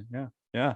And it's just you and whatever the other dude, and like, this is my best friend for however long we were at this party. Please do not leave. Please do not leave. I need you here. But sometimes, like, if you could just find the TV and the couch in the other room, you just go watch a game. Pass time. I can't. And then you get credit for going, and you got to watch the game. And then but also afterwards you look at me like, what did you just do to me? Why did you? Also, you can't put me alone with that many women, because whatever they want me, like, if they came up with the idea that, Pat, we're going to give you a makeover and put you in makeup, I bet, okay. I'm easily influenced by women. So whatever they say is going to go, and I'm going to go home with a face full of makeup and like eyeliner, and I'm not going to know how to say no to it. And a period. Definitely going to have a period. I probably will have a tampon wedged between my butt cheeks by the end of that night. Yeah. The worst would be, though, you do find that one other guy, like there's one other guy there and you guys are friends. You're like, all right, sweet. Next time this happens, I at least have somebody else to bounce it off of. And then you get back in the car and she's like, oh, that's Jessica's boyfriend? Oh, I fucking hate Jessica. He's a real like, fucking asshole. You're that guy was tight. No. Worse would be if she's like, I hate Jessica. And then you're like, well, fuck. I thought I made a friend. Me and Mark are not ever hanging out again. Damn it. And then you're like, where's Mark? Where is Mark with Jessica? He's like, they broke up a long time ago. He was a I real made asshole. Like, I such don't an know. effort. Yeah, we watched the Masters that one time. Tiger's just really killing it on the Huh? fairway today. Can't believe he's back, right? It's just like the most generic small talk, and then you're like, okay, this guy's kind of Ever. like Ever. that's when you like nobody gives a fuck about your fantasy team, but like that's when like, yeah, I got him on my fantasy team. Good to see it. Good to see if he could score. If Lenny Fournette could score a couple touchdowns, really happy. I got Fournette too. Yeah, you got him like the 6th round, real steal, I think. Yeah, dude, totally. Yeah, I picked him off the waiver wire. My friend dropped him. He had bye week stuff. He had to shuffle around. You're like, right? Yeah, okay, bro. Like that's what just dudes. That's just dudes stuff.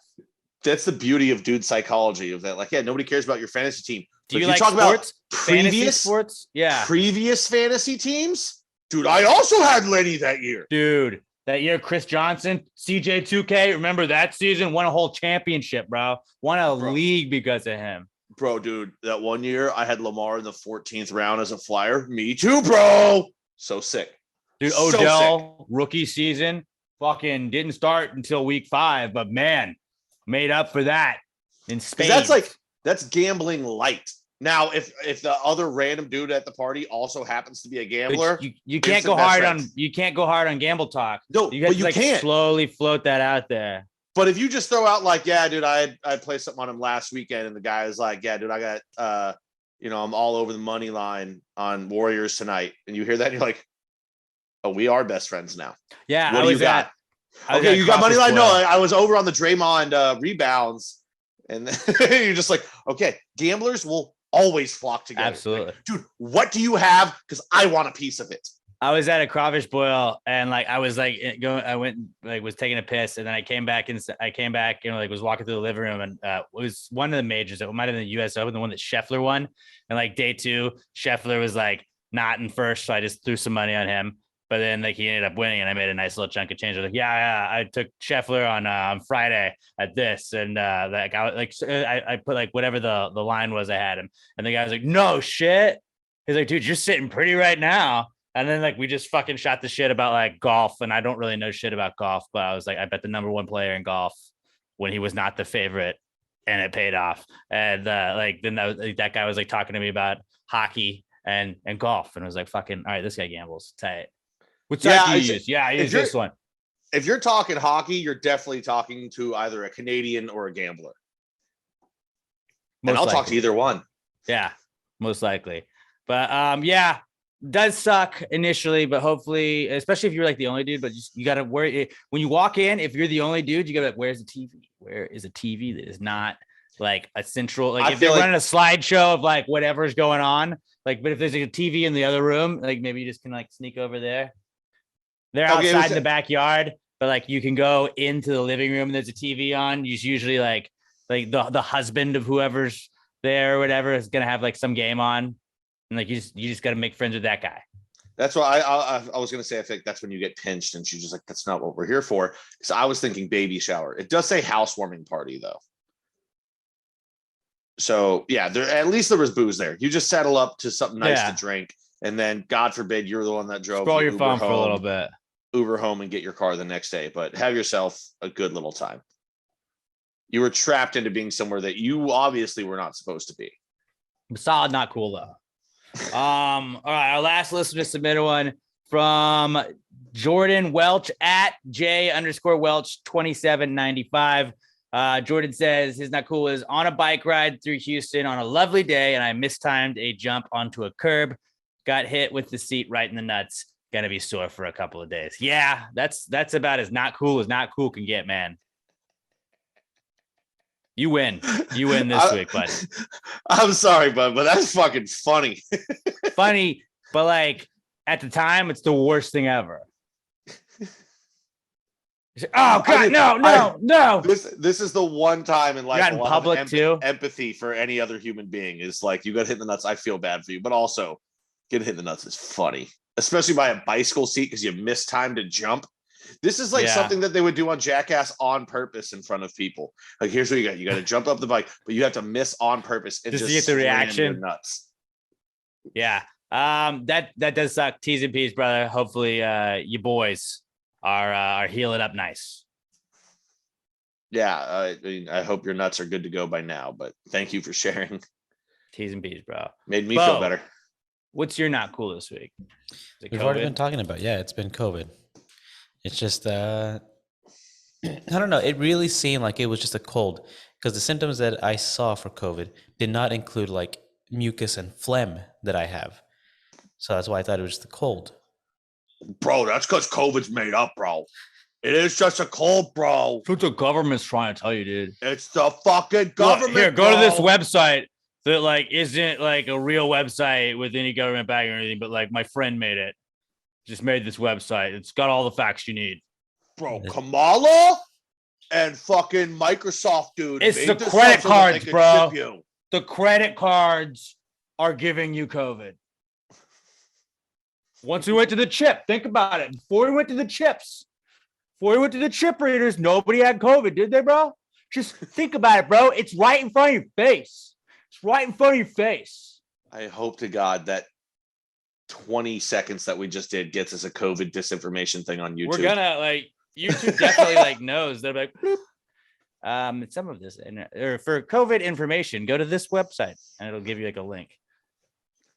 Bill Gates. I said Microsoft, dude. Bill Gates, that's his name. I forgot it for a second. Think about it, dude. Before whatever the new Windows version came out, was COVID a thing, dude? Well, yeah, but Bro, they made all- this came out. Yeah, exactly, bro.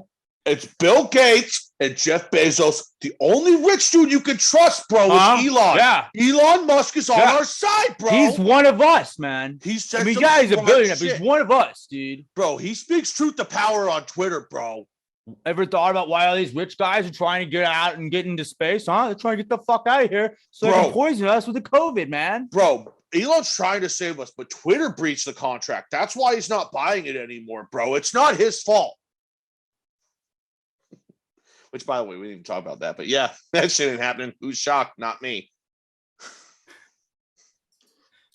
Don't even get me started on January 6th, bro. Don't even get me started. But what the mainstream media is not telling you. Bro, that was a psyop. Go to my friend's website, bro. Just go to this website. His website is just Creed's Google Doc. It's your friend's Facebook Or Word page. document. It's just a Facebook page. You're like, that's a personal Facebook page of your friend. No, he's just spewing random shit, man. It's the last MySpace page left. It's Tom from MySpace, bro. Think about it.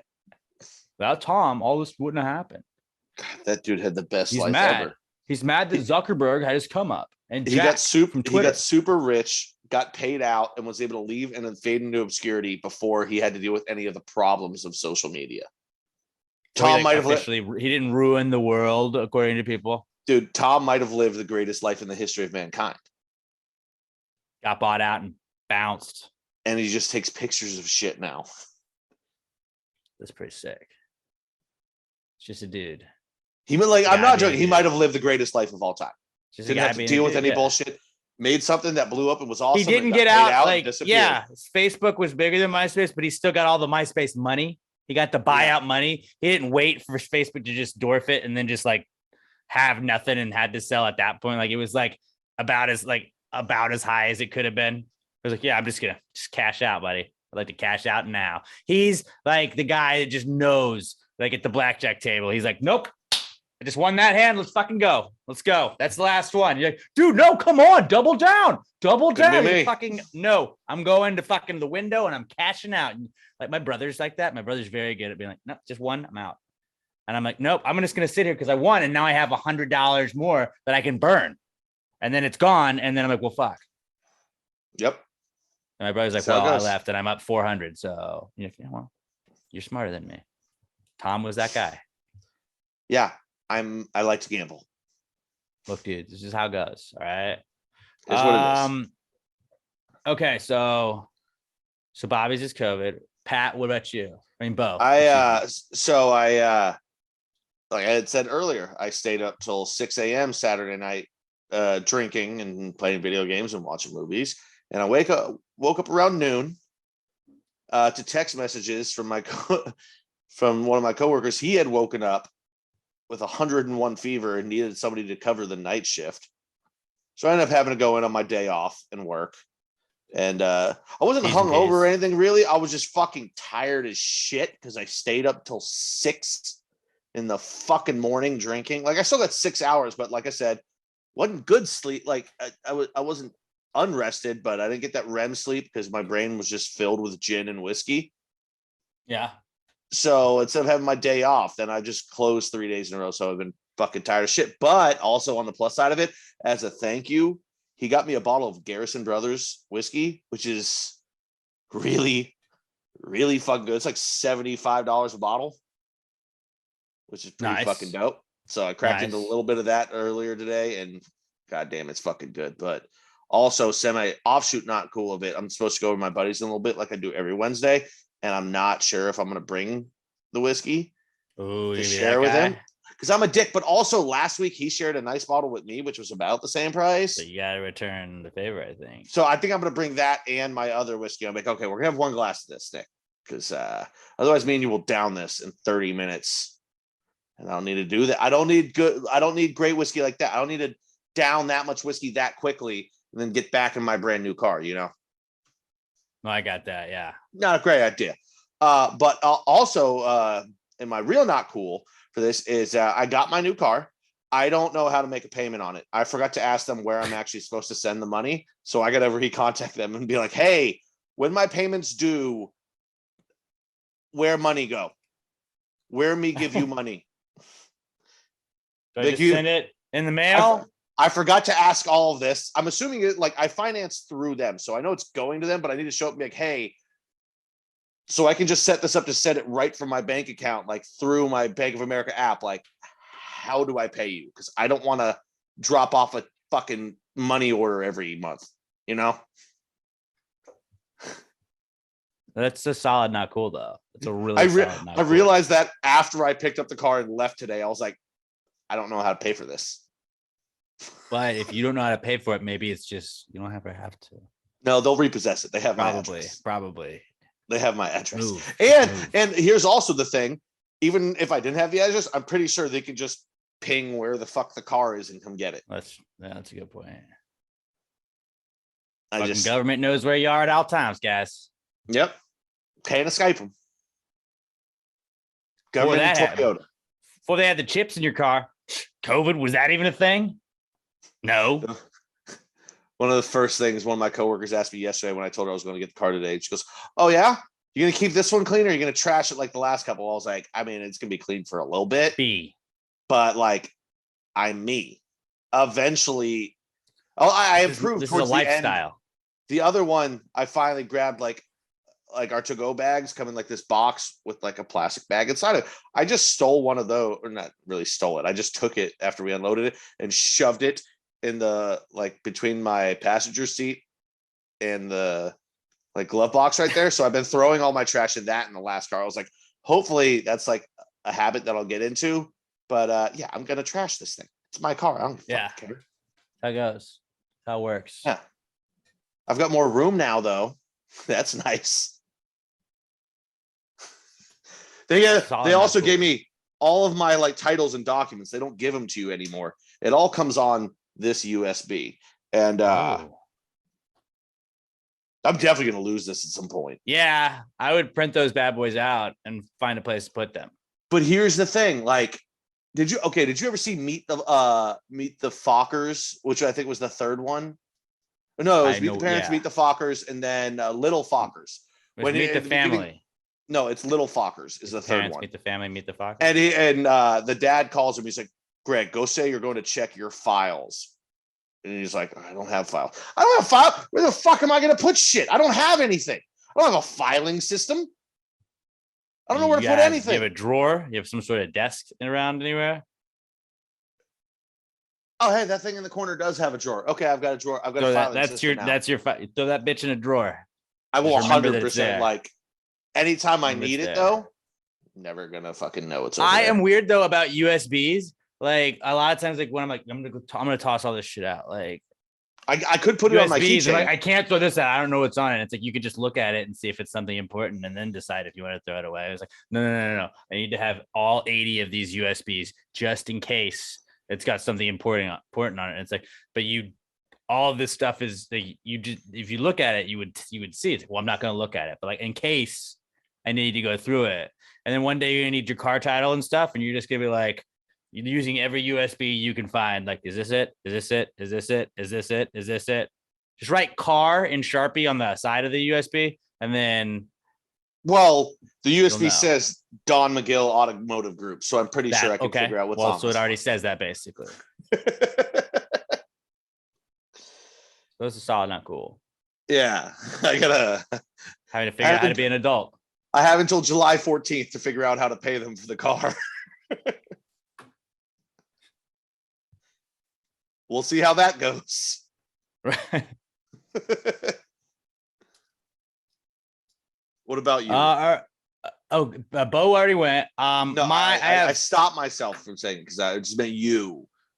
Oh, okay. Real good friend is what I was gonna say. I have a couple. The first one is, so last week one of my not cools was there is the tile that if you stepped on, water squirted out of it, and still does that. They came and looked at it, and it didn't do it when they came up to look at it, but we've already had a video of us showing that it does do that. Ever since they came to look at it, every single time you step on that tile, like you'll walk across the tile and like it's you guys have been to my house, but like when you walk into my house, there's a little hallway that gets you to the living room or like our bedroom, and like if you're walking towards the living room, you have to step on that tile. It's like one of the middle tiles, and like in socks all the time, I'm like, oh fuck, I have wet socks now. That's the worst. But if you jump on it, you can get some fucking distance on that bitch too. I gotta take a video of it, but you can make it. That bitch goes far. Like if you jump on it. So I was like, that's bro, you put a little pressure on it. You're gonna get some good squirt on that thing, man. Good squirtage. But still, like I was like, all right, well, this is probably still not good that it's just squirting every time we keep walking. Whatever, I'm just gonna deal with it. And then on my way home today, Emma was like, so the carpet is now wet. So we've got some sort of leak, and like our bedroom carpet is wet because of the leak. And then she pulled the washer back, and the entire back wall is just like soaked. So sweet, y'all definitely have mold starting. That's awesome. I was about to say that's how you get mold. Why is the carpet wet? In previous apartments, they would just spray paint it the same color as the wall, and they're like, no, don't worry about it. I was like, well, this is good. One, it's good that we don't own this place, so that's good. Two, like, does that mean they're gonna have to fucking like gut up our floors or like, rip up our carpet and replace it? Or they probably won't. They'll probably just like, y'all can figure it out. My apartments will probably be like, look, just put a rug down. I mean, they need to. Yeah. Or you can be like, so are y'all going to fix this? Or like, do I need to contact a lawyer about the possibility of mold growing? Well, the inside whole our thing was like, apartment also, we couldn't bitch at them today because then they might have sent somebody up. And if you put a ticket in for them to come look at something, they always come during the podcast. 100% of the time, they will come during the podcast between the hours that we are recording. It's flawless. They're great. Can you just they say won't show up the whole week, hours? But then they will show up right when I'm podcasting. Can you just say like, do not show up? You can. They don't always look at that. They don't always listen. Do not always listen. God damn it. I hate your apartment. Like, I hate the people that work there. Well, I told y'all that they were like, we're trying to do inspections and our key, like our master key to y'all's apartment doesn't work. And I was like, I don't know what y'all did with y'all's master key, but that kind of sucks. And then, well, can we borrow your key? And I was like, what if I need to leave? Like, why don't you do it when there's a good time where you'll be in I was like, so if I walk out and close my door, how am I going to get back in if I give you my key? And then like, I was just trying to give them a hard time at that point. And then they're like, we can even make you spare keys. Like, we'll even make you a spare key. And I waited till like Emma was home for me to like take it down to them. Like, here, y'all can do this. And then it still took them a couple of hours. And they were like, oh, well, we'll make you some more keys. And I was like, no, I don't want to get charged for them. And the lady was like, well, we won't charge you for them. I was like, yeah, you tell me that now. And then like, at the end of the month, there's going to be, the $50 per key thing. Like, I was like, I know y'all work. And I had gone down. I was like, do you have the key yet? Like, it's been a couple of hours. She's like, well, we have the key cutter here. I don't want to, I don't want to hurt myself operating. I was like, don't you just put it in Like, don't you just put it in the thing? Like I've seen keys made before. Like you just put it in the machine, it makes it. And she said, well, do you want to try it? And I was like, I don't work here. You should have just been like, you know what? I'll take my key back now. I should We'll try this again another day. But yeah, I was like, this is on y'all. Like I don't know. Like it's not my fault. Y'all fucked up the master key. If you can't, I didn't if you change can't the plan locks. around the one apartment you can't get into to have a maintenance guy ready when I bring you the key, and a few hours later you can't have him stop what he's doing to make the key and come check my apartment for 15 fucking minutes, kind of says something about how bad you all are at your jobs and They're why too I busy hate making you. sure that our wall could flood. But so yeah, that's just one more thing I got to deal with now, and that like seems like it's gonna be like a long haul where it's like they're gonna be in there either like a whole day or a couple of days where it's like fuck now like got to worry about what I'm doing with the dog. Got to either crate up Wheezy or just make sure like I'm like holding Wheezy or keeping her away from whatever, and like that's like in between. Oh my, no, that's like, their bathroom problem. And yeah, but like No, let yeah, Wheezy wander. It will interrupt around my the apartment. day to day. It'll interrupt my day to day. Just let Wheezy wander, and they'll be, can you create big? No, this is her house. You work Fix it around her. fast. Fix it fast. You want to deal with. Yeah, this might motivate you to get your job done quickly, which you guys have never been motivated to do. Right. So just one more thing. That's just one more. And, So and that was- also fix it right, because if you don't, she's still going to be here the next time you come out to fix it. So that was not cool. And then I had another one. All right. So Emma went back to school, and she does classes every Tuesday and Thursday nights. And so I was playing Xbox with the boys.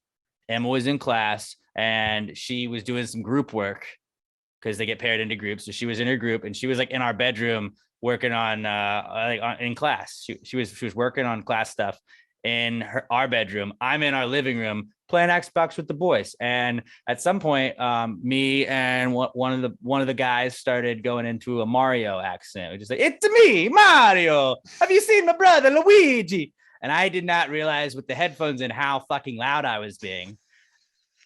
And then Emma, at some point, like we did this for 20 minutes, maybe. Oh no! Have you seen Bowser? Is it Bowser shooting at me? My girlfriend, the Princess Peach, she was making me a cake, and the Bowser ran off with her. Luigi and the Princess Peach, I don't know how to do this. Watch out, it might be Wario. He's evil. We were doing that nonstop. Awesome. And then Emma came out at some point and said, you've got to stop. You have to stop. You have to stop. And then I looked at my phone later, and she had texted me like 4 times, like, stop. Hey, they can hear you. Please stop. You've got to stop. And then the shush emoji, like over the span of 20 minutes while it's me, Mario. Would you like the pizza? So her whole fucking class is like, what the fuck is going on? Who is the weirdo with the bullshit Italian accent that's just screaming? That's my fiance. It's the man I'm about to spend the rest of my life with. That's the guy I've chosen to love. Sometimes he just goes into this terrible Italian accent with his friends on Xbox while he's talking to little kids and talking shit. Oh no, he hit me with the turtle shell. Oh no, there's a banana. Watch out, Mario. It's a Waluigi, not my brother Luigi. Waluigi's the bad one. But like, I don't know how much of that made it on to her class, but there was definitely some. I hope Definitely every second of it. Also, I would have just been like, okay, I need his gamer tag because I got to play with this guy. But I just like, I am a child is what I've always kind of felt like that anyways, but like, I am a child just doing Definitely. stupid Mario accents. Like it was funny to me, but like, yeah, when you don't have the context of any of that, which it probably wasn't that funny anyways. But like, Sounds pretty funny. Sounds like, pretty funny. just being in a class and being like, what the fuck is who keeps saying it's a me Mario? And I was like, yeah, my bad. I'm so sorry, Emma. I'm so sorry.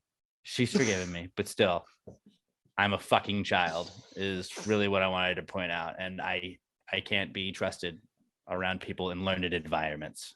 It's just like I'm just class. picturing. All my people on teachers were Zoom. always like, Alex, you need to shut the fuck up. Yep, I know that. I know that. They were right. They were right. I still, at the age of 33, need to shut the fuck up. I'm just picturing people like this on a Zoom, like, all right, so if you work on this section and then you do section 3, I'll take 2. And as he's talking, I'm Mario. I wanted the pizza for dinner tonight. Have you seen my brother Luigi? oh no, you're letting the gravy burn. Oh, that's gonna be the bad gravy. So, Oh, the whole dinner's ruined. Give me the spaghetti. sorry, did you say something? That's my fiance playing video games. He's playing Xbox. What's he? Oh playing? no, he Fortnite. shot me in the balls. He's playing Fortnite like a child. Grow up, Peter Pan. I won't grow up.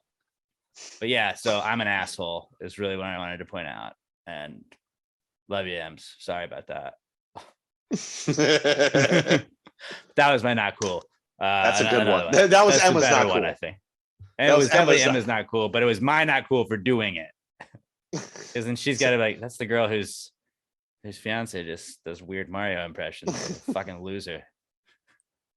I hope you get invited to some class thing at one point, and they're just like, "So you're Mario guy, right?" And you're like, "It's a me." That is a me. Yes, I'm Italian. Mamma mia. So, and I hope they're all like, "No, dude, it's not funny," and you're like, "Yeah, it is really funny." At that point, if they don't find it funny, you call me, and I'll come over and be like, "Mario, it's a Luigi." It's my brother Luigi. Have you met him? He's a great guy.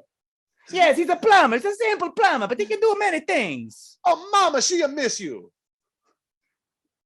Have you seen my wife, Princess Peach?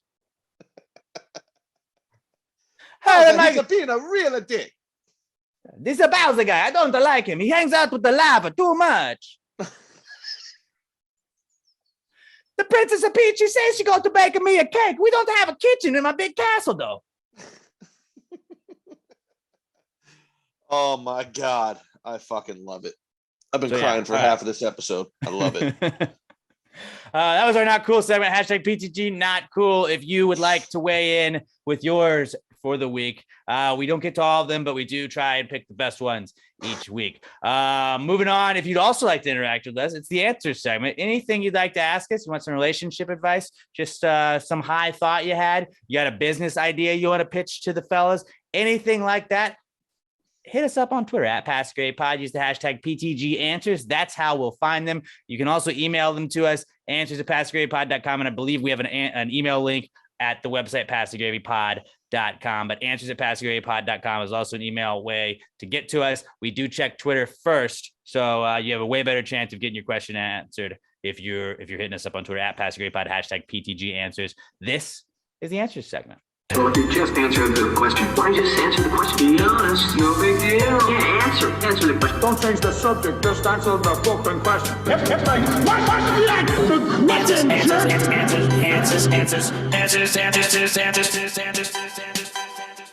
Any questions?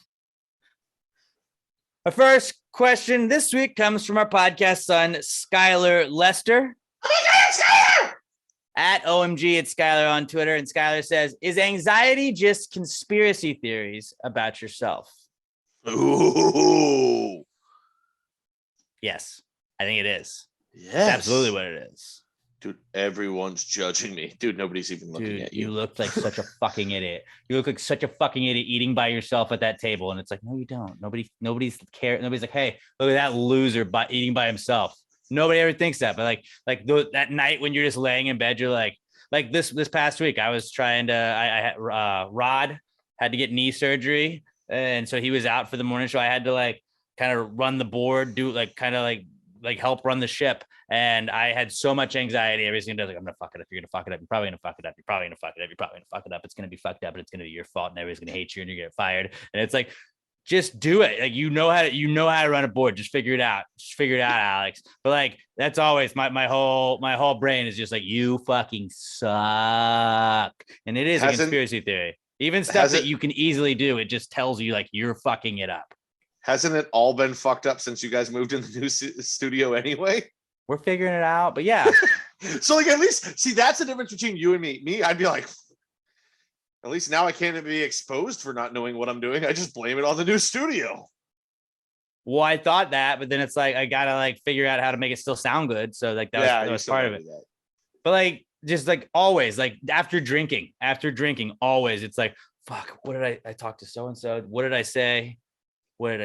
I hope nobody hates me right now. It's just like you probably fucked it up. I bet you said something stupid and everybody, like nobody's calling you. Pat's not texting you back because you fucking got in a fight with Pat and he thinks you're a fucking loser now. And now he's gonna quit the podcast. Robert probably hates you because you sent some drunken ramblings to him and he's like, this guy's a loser. Like, and it's like, no, I didn't even text either of them. Didn't text either of them. Why am I in my head about this shit? Absolutely. The only anxiety I get on stuff like that is like, fuck, I hope none of the servers fuck up right now. So I hope I don't have to deal with a really angry customer. Or two, did anyone just smell that fart? Because not gonna lie, your boy farts at work. Your boy farts at work. And I'm just like, let's just keep this moving. No, that way nobody can pinpoint it to me. Yeah. Anxiety is just conspiracy theories about yourself. Absolutely. Bo, you do agree? I agree. That's a good question. That was a really good question. This is a really good one. Great job, son. Very proud of you. Moving on, we got Alex O at Alex McThunder on Twitter, at Alex McThunder1 on Twitter. And Alex says, if Alex, Pat, and Robert joined this, excuse me, let me correct that. If Alex, Pat, and Bo joined the circus, what act/performance would they be in? I mean, all right. I could be the bearded lady. That's actually exactly what I wrote down for you. Yeah, I feel like that one's just like dead on. Wear the dress, put a wig on. You could be the bearded lady. I also put you could guess people's weight. The guy that just guesses somebody's weight. It seems like something you would do. Except I'm terrible at that, which it makes me funny. I would make you're fat. That's your weight. Your weight is fat.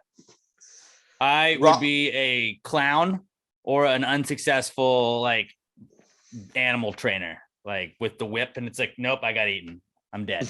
Robert would be the man that never loves. You know, you gotta do whatever you can to make him say I love you, and he'll never say it. I was thinking that I'd be like one of those guys that's like painted gray or silver and that pretends to be a statue. That's a good one. That is a good one. Those aren't in the circus though, Robert. No, they're in the circus. They could be. Yeah. My one that I want is I want Robert as the ringleader so that he has to stand in the middle and yell out to the entire crowd. And he's like, hey, up next we got an elephant. And like, we can't Robert hear you. Might not do that, but you know who would is Bo. Bo is the ringleader. Bo probably juggles too. I bet Bo's a juggler. Bo juggles swords. Bo's crazy. Yeah. That's the kind of guy Bo is. Oh, wild Bo. Maybe Robert's like the tightrope walker because like that's how he gets to stay as far away from people as possible. Nah, Bo doesn't do the tightrope. Too many deaths from that stuff. Bo does though know how to juggle swords and fire and all kinds of stuff like that. Bo knows all that shit. And Bo's the ringleader.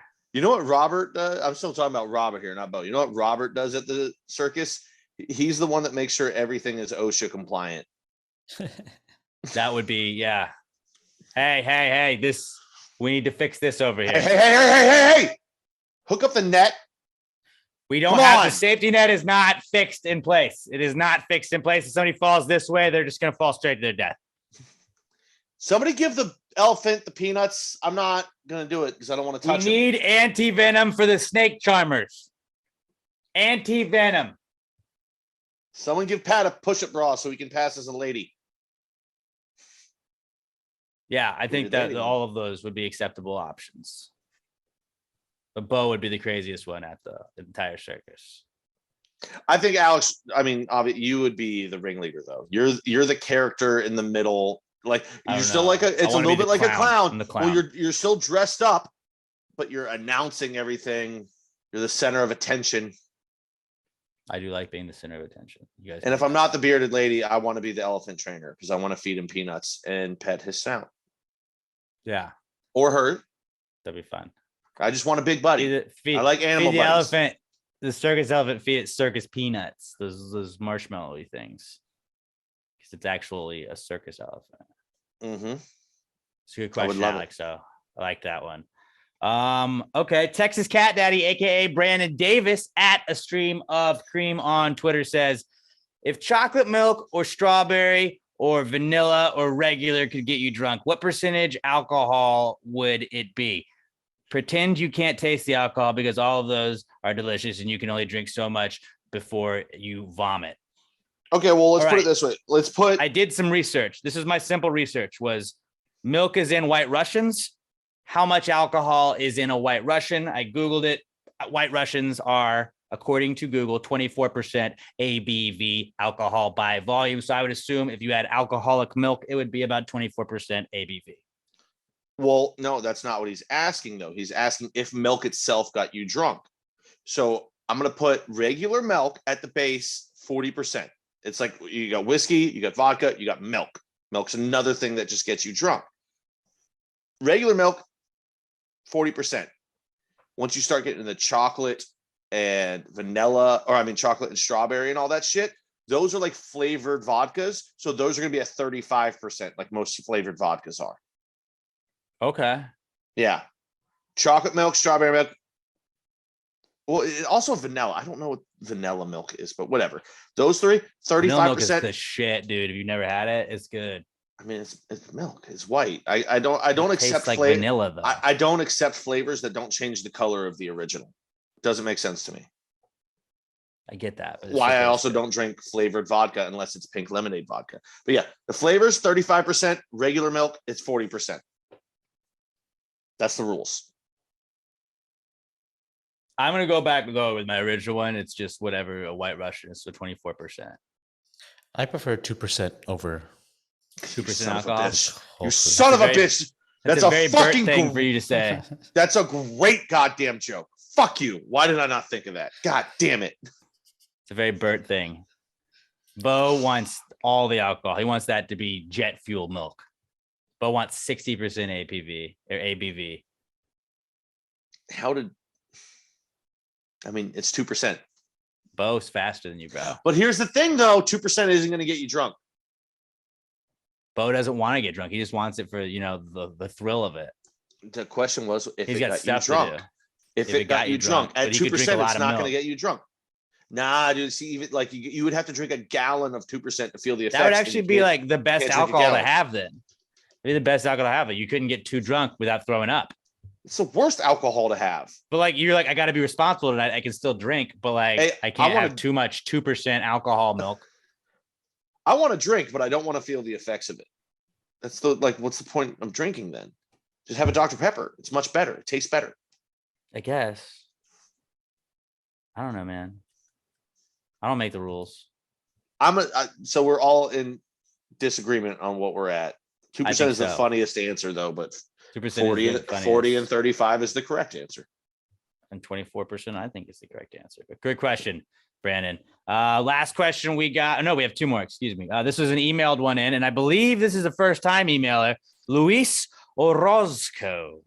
I'm pretty sure that's how it's pronounced. Orozco. Luis Orozco says, if a woman gives birth on Labor Day, should the hospital bill be comped?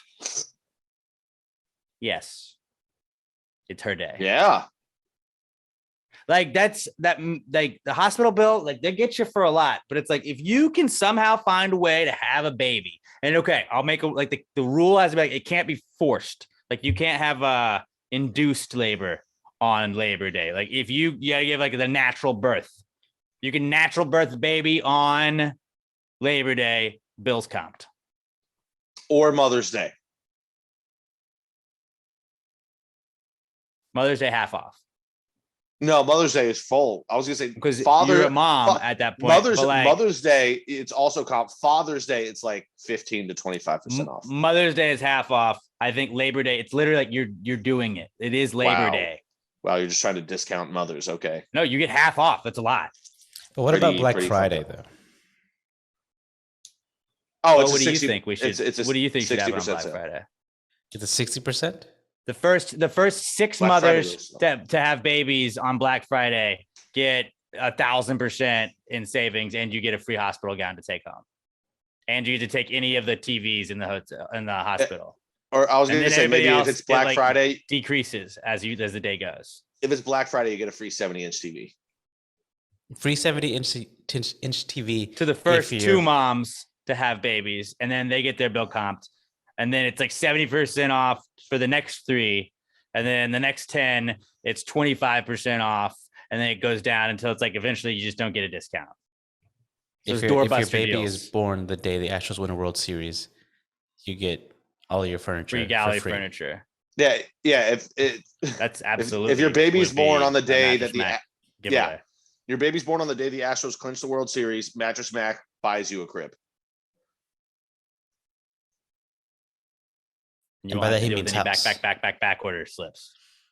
You can get it today. And you get that not crib only today. I was gonna say, not only that, the crib's gonna be delivered the same day. So Same if day. you're ready to go for home sure. that day, your crib right there.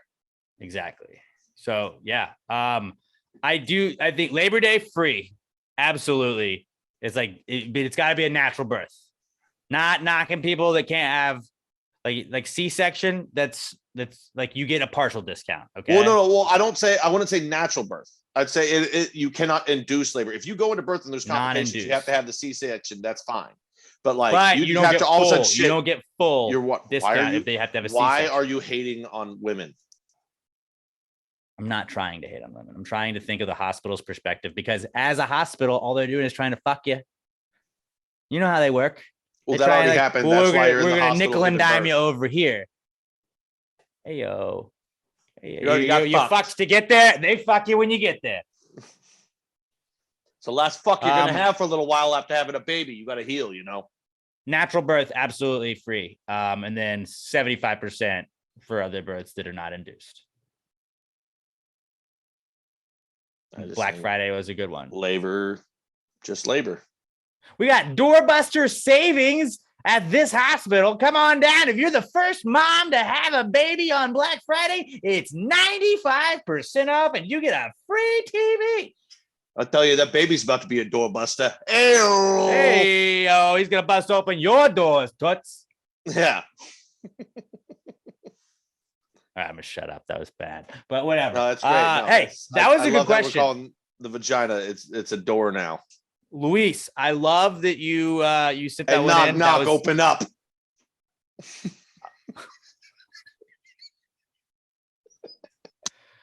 appreciate you Oh, weighing in, God. Luis. Keep them coming, dude. Love to hear from you. And if it's your, I think it is. I'm pretty sure I don't remember a Luis or Roscoe, but Luis, if this is indeed your first time, shout out to you, and hopefully we'll hear more from you, buddy. Our final question of the week is from Javier Perez at Silkies_man, and Javier says, "What is the male equivalent of a bad bitch?" I think that like boss or bad bitch was like, because there was already like male equivalents of that, you know, that was like the female equivalent of like, dude, I'm a boss. You know, like that's kind of like the dude equivalent, I feel like. Well, I'm trying to find it. Somebody gave an answer on here and I can't. Oh yeah. Badstard.